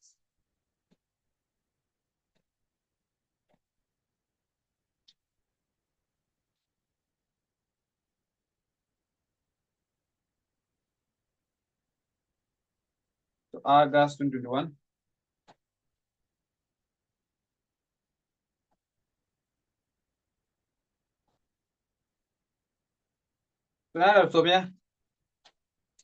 Nani atatusomea? The one I have ni September 2021, sioni August. Hamna August 2021? Hiyo si ni maajabu. Inasema September. An investor has decided to invest 2 million. Inaanza hivyo? Inapana ianze hivyo. Okay, let me share the screen. Ebu hata hiyo past paper updated tuma tu kwa group. Yangu ni PDF, ni written notes. Go. So ni hiyo. Ndawatumia PDF. Iko na topic 1, 2 and 3. So someone to read now, nimeshare. Okay, let me read. An investor has decided to invest shillings 2 million in a share of 2 companies, named Della Limited and Alpha Limited. The projection of return from the share of the 2 companies along with the associated probabilities are shown below. We have the probability, we have return in percentage of Della Limited and Alpha Limited. Then required, determine the proportion of each of the above shares required to formulate a minimum risk portfolio. 2, amount in shillings that should be invested in each share using the proportion determined in the B1 above. So screenshot that one. Screenshot that question. So screenshot that question kindly. Screenshot that question so that you can use that one at the moment. So as you screenshot as I read, so an investor has declared to invest the following we have 2 million in 2 companies, that is Delta and Alpha. Now the projection of the returns for the shares for the 2 companies along with the associated probabilities are given below. So we have the returns of Delta and Alpha with the probabilities. And then the requirement hapo, screenshot for requirement. Now requirement, determine the proportion of each of the above shares so determine the proportion, wanakuambia determine the weight of each. So determine ya moja, yengine kupata ni rahisi. Kupata ya moja, remember the proportion must always equal to 1. So kupata ya moja, you less it from 1 to get for the other one. Number 2, the amount to be invested, hiyo haina mambo. Now, the first thing that you need now to compute, in this case, number 1, as you know from the question, we need to compute the variances, not the variances. Actually, it is the variances. Standard deviation squared, is it variance?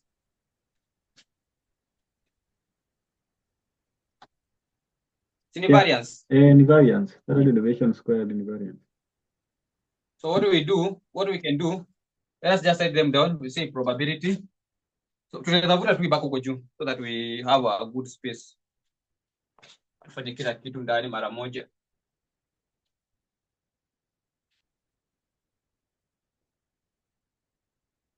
Let us compute everything first.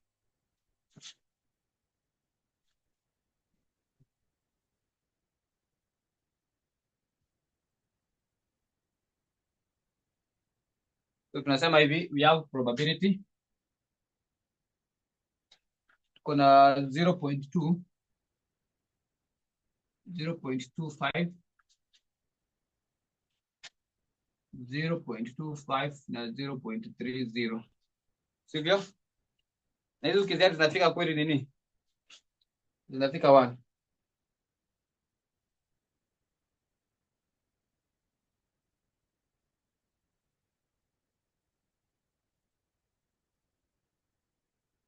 Yes, inafika. Sawa.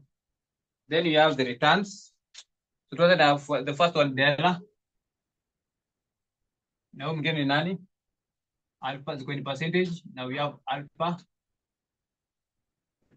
So tunasema ni 67 negative 3.5 na 14 85 14 85 14 minus 1. So those are the probabilities. So those are the first one. Those are the minor items that we need to compute. There's something we need to compute whether we like it or not. Number 1, expected return. Number 1, expected return. So total expected return of delta itakuwa ni 6 times 0.2 plus 7 times 0.25 plus minus 3.5 times 0.25 plus 14 times 0.3. Hiyo ni ya kwanza. Itakuja ngapi? So 6 times 0.2 plus 7 times 0.25 minus 3.5 times 0.25 plus 14 times 0.3. So tunapata 6.275%. So hiyo ni delta. So we go to the expected return of alpha. The expected return of alpha. So tunasema itakuwa ni 8 times 0.2, 5 times 0.25, 14 times 0.25 plus minus 1 times 0.3. So how much would that be? Itakuwa ni 8 times 0.2, 5 times 0.25, 5 times 0.25 plus 14 times 0.25 plus negative 1 times 0.3. So this one is 6.05. That's number 1. Number 2, we can get the third variance of, so it wasn't a variance of delta. Variance of delta, you know the formula for variance is equals to return minus expected return squared times the probability. So tunaanza. So return ya delta tukianza pale juu ni 6 7 minus 3.5 na 14 minus, ama ningefanya hivi, acha tuanze moja moja. 6 minus 6.25 squared multiplied with the probability, which is 0.2. Then the other one is 7 minus 6.275 squared times 0.25. Then minus 3.5 minus 6.275 squared times 0.25. Then tunamalizia mwisho, which is 14 minus 6.275 squared times 0.3. So tukishafanya hiyo, we shall manage to get the variance. the variance tunasema 6 minus 6.275 squared times 0.2. This is the same as saying 0.0 15,125 15,125. Then you have 7 0.25. This is 0.13 140 625. So mina kayote in option minus 3.5 minus 6.275 squared times 0.25. This one is 23.88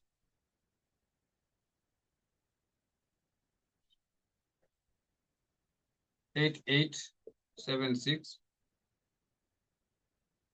5625. Just allow me to put it in more favor. 6.275 squared.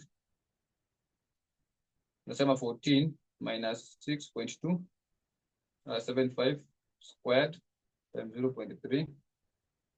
This is equal to 17.90 26875. So yako is a round off. When you make it in full, so you can round off. It's about 0.0 15,125 15,125 0.1314 1314 0 625 23.8876 8876 56 25, and then 17.9026 875. So I'm getting 41. So variance 41.93 68.75.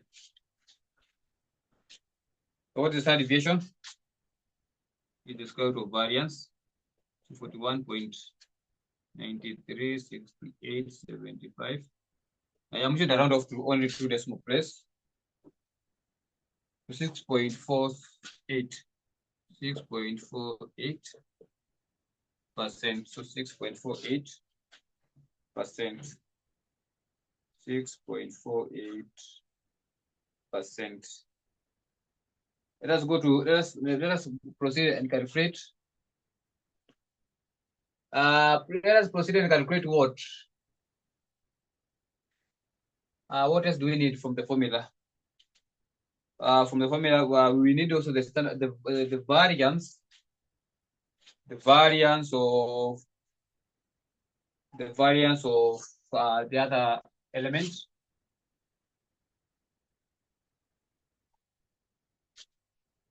The variance of the other elements. So variance, yeah, variance for alpha. Tunasema ni 8 minus 6.05 squared and 0.2.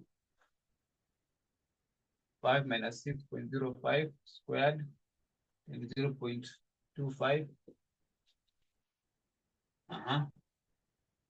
14 minus 6.05 squared and 0.25. Then your mwisho is minus 1 minus 6.05 squared 0.3. So we get the summation as variance. We get the summation as the variances. So we say 8 minus 6.05. 8 minus 6.05 squared times 0.2. Then we go to 0.7605. 7605. 5 minus 6.05 squared times 0.25, which is 0.27 56.25.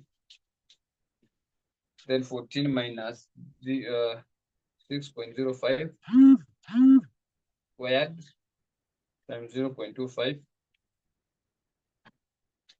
15.0800 625. Then minus 1 minus 6.05 squared times 0.3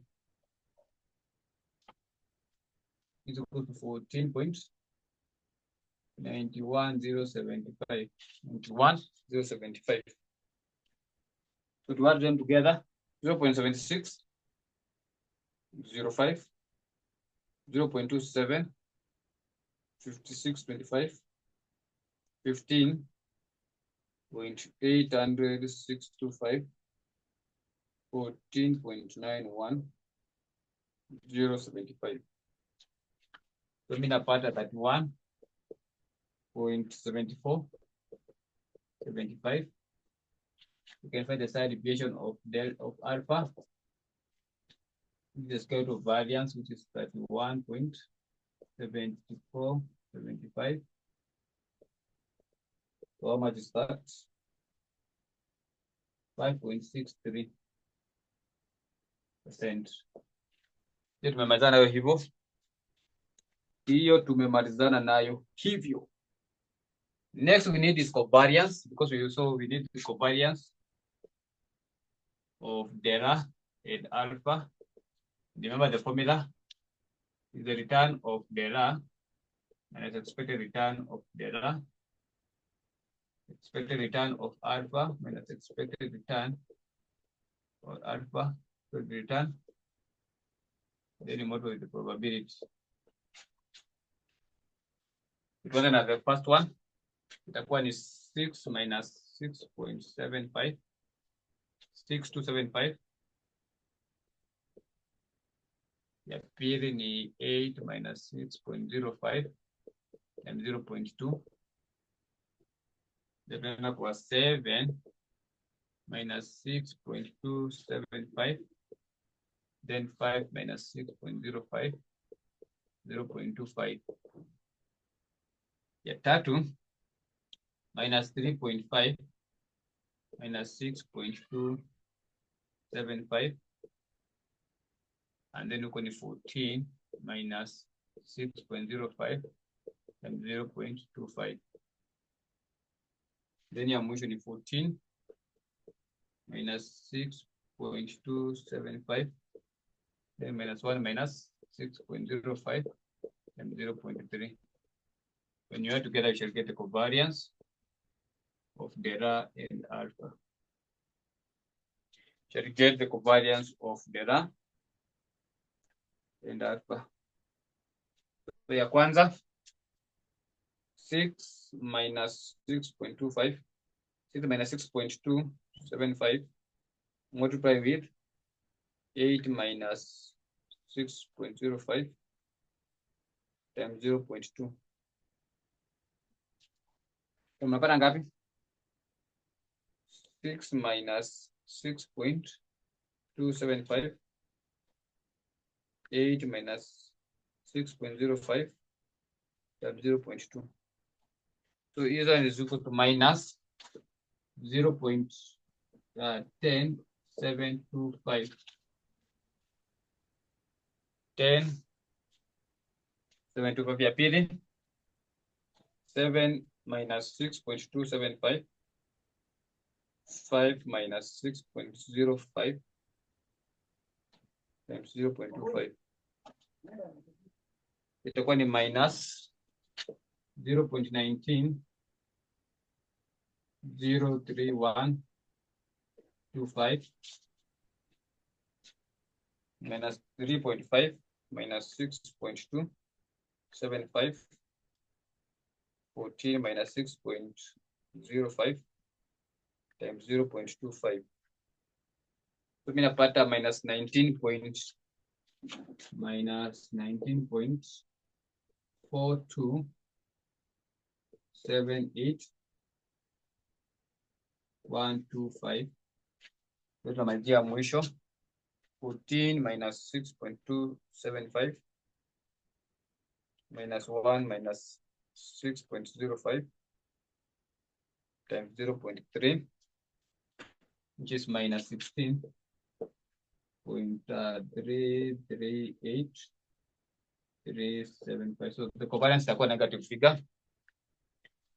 10, 0.10725, 0.19, 0.3125, and then plus minus 19.4278, 125, plus minus 16.338338.375. So mean that pattern our covariance is minus 35.31. If you are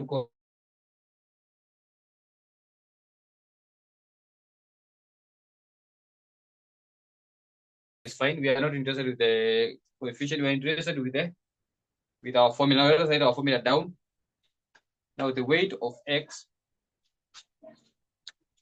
So just say the weight of del A.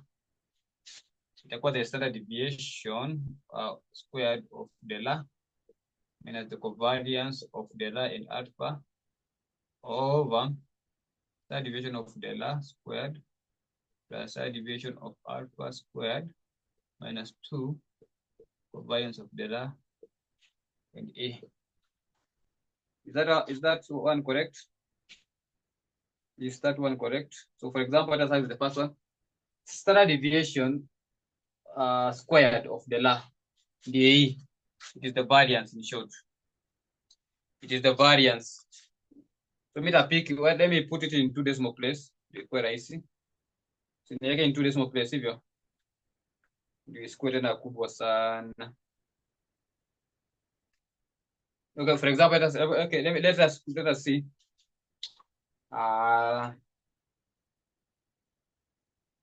Let me see first.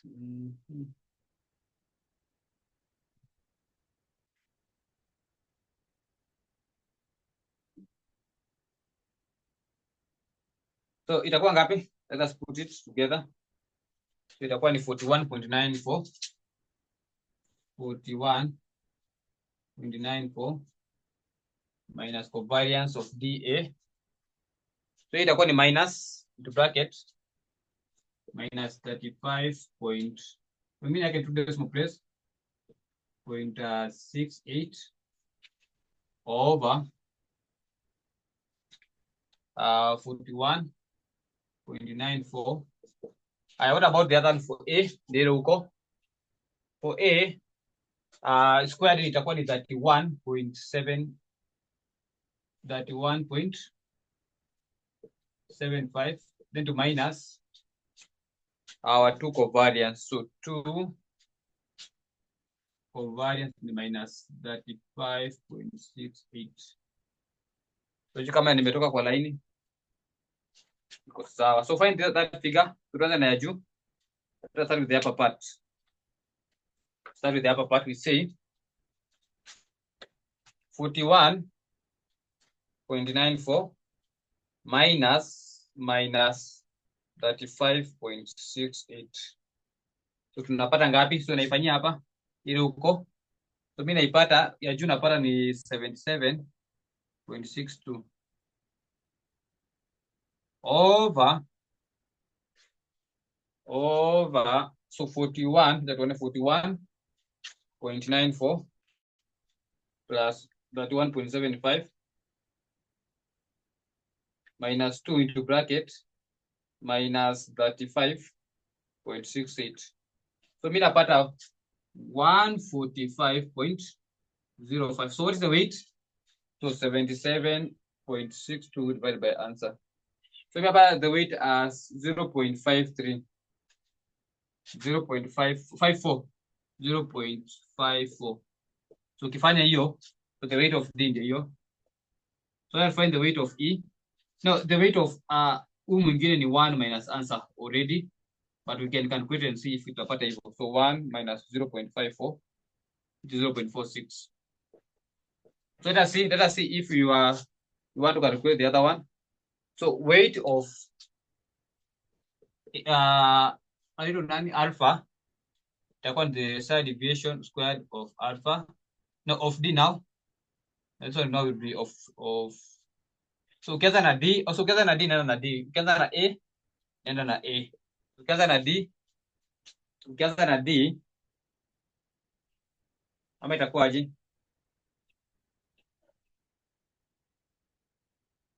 Now this one okay, nimewadanganya kidogo hapa, nimewadanganya. So this one is for A. So, ukianza na alpha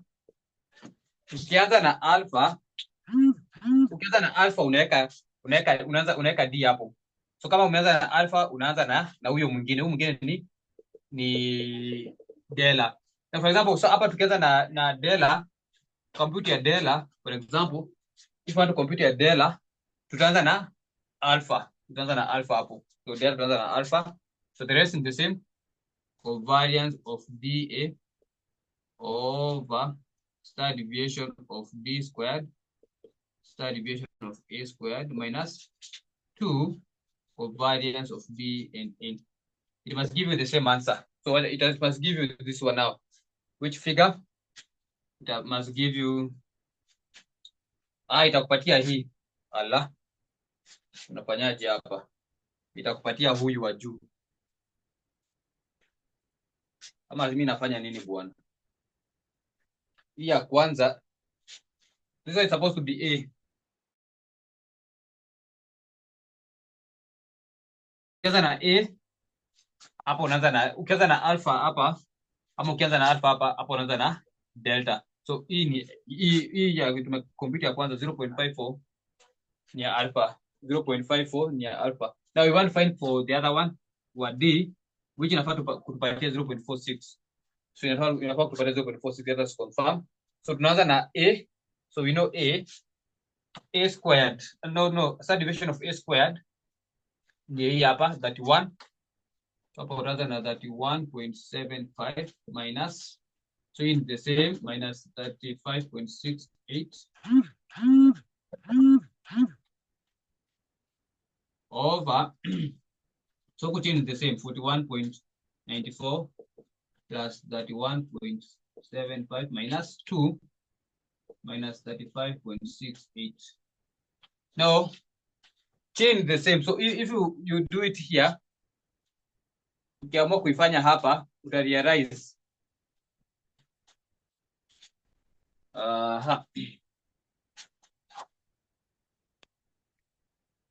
hapo, let me put it here. So ukiamua kuifanyia hapa chini utarealize that. Now what will you realize? So tuone kama tutapata. So ya chini the same, 145.05 kwa sababu I change the same. Chini the same. So kwenye na change nipatia juu. So tunasema 31 point, this one 31.75 minus, into bracket, minus 35.68, which is 67.43. So 67.43. Divide, you need to get the same answer as 0.46.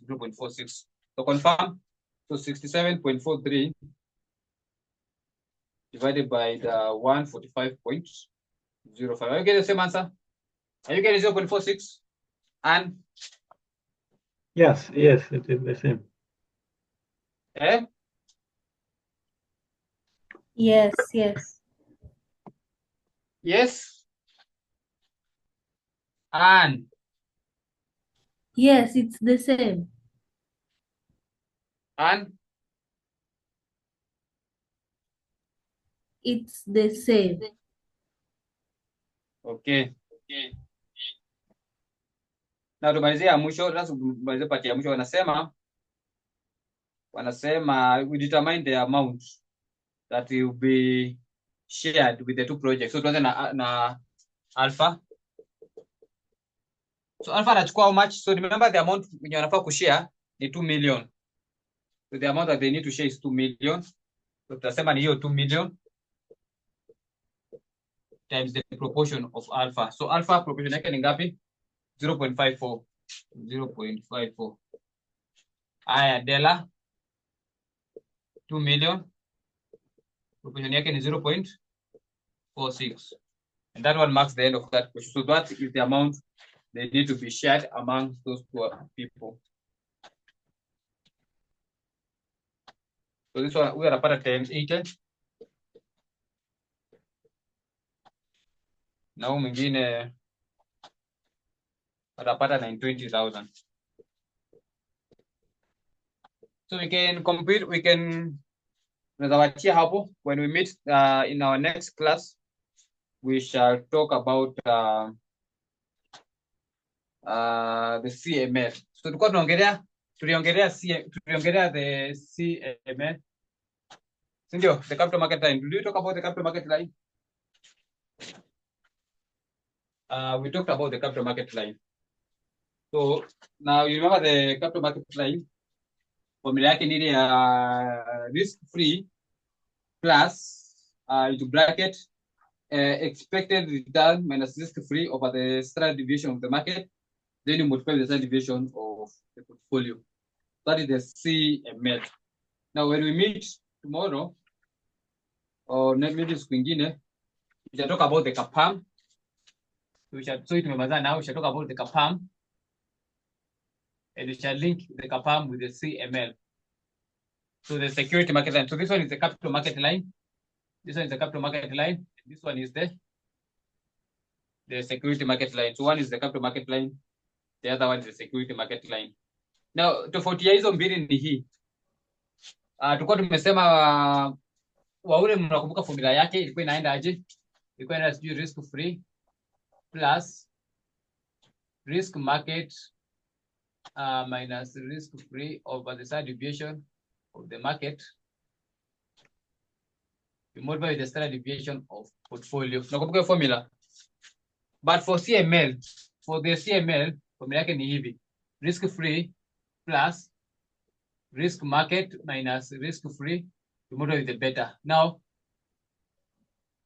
we shall see how to compute the beta coefficient. So hapa, what's important is how to compute the beta coefficient. So what's important now, when we talk about the capital market, the CAPAM, the capital asset pricing model, and we link it with the security market line, we shall see how to determine the beta coefficient. So I know you know how to compute the standard deviation. So that one haina shida. So standard deviation compute rahisi. So now the next step is now how to compute the beta coefficient. So that one marks the end of our class today. We shall meet discuss kwa group because we are only two of us. Discuss. Nilikuwa nataka niwaulize this question. Let me ask you this question.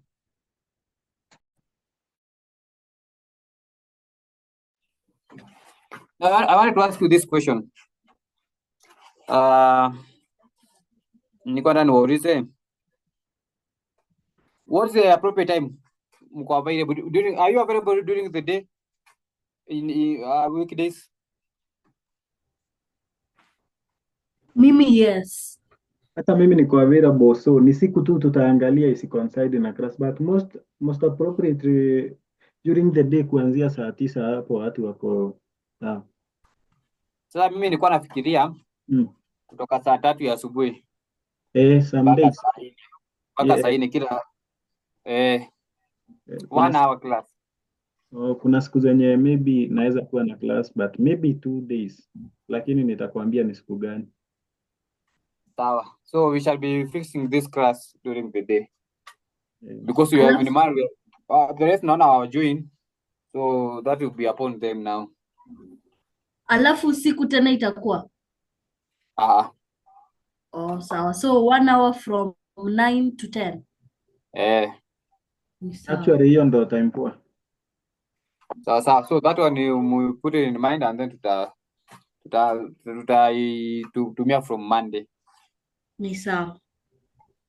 So the class in tutamaliza side, so we shall meet as from that time so that we finish. So there's your topic in back to Marize. Now make sure you read the other topics, topic 1 and 2 and 3 kwa Telegram. Nataka nimaliza inauza huku mwisho kwanza. Na tutakuja tufanye revision baadaye. Because the video Ebu share tena kwa Telegram. Mimi sizioni. Mama. Sawa nitaangalia. Aye. Bye. So that is all for today. You Okay. have a lovely night, lovely time. You Thank too. you.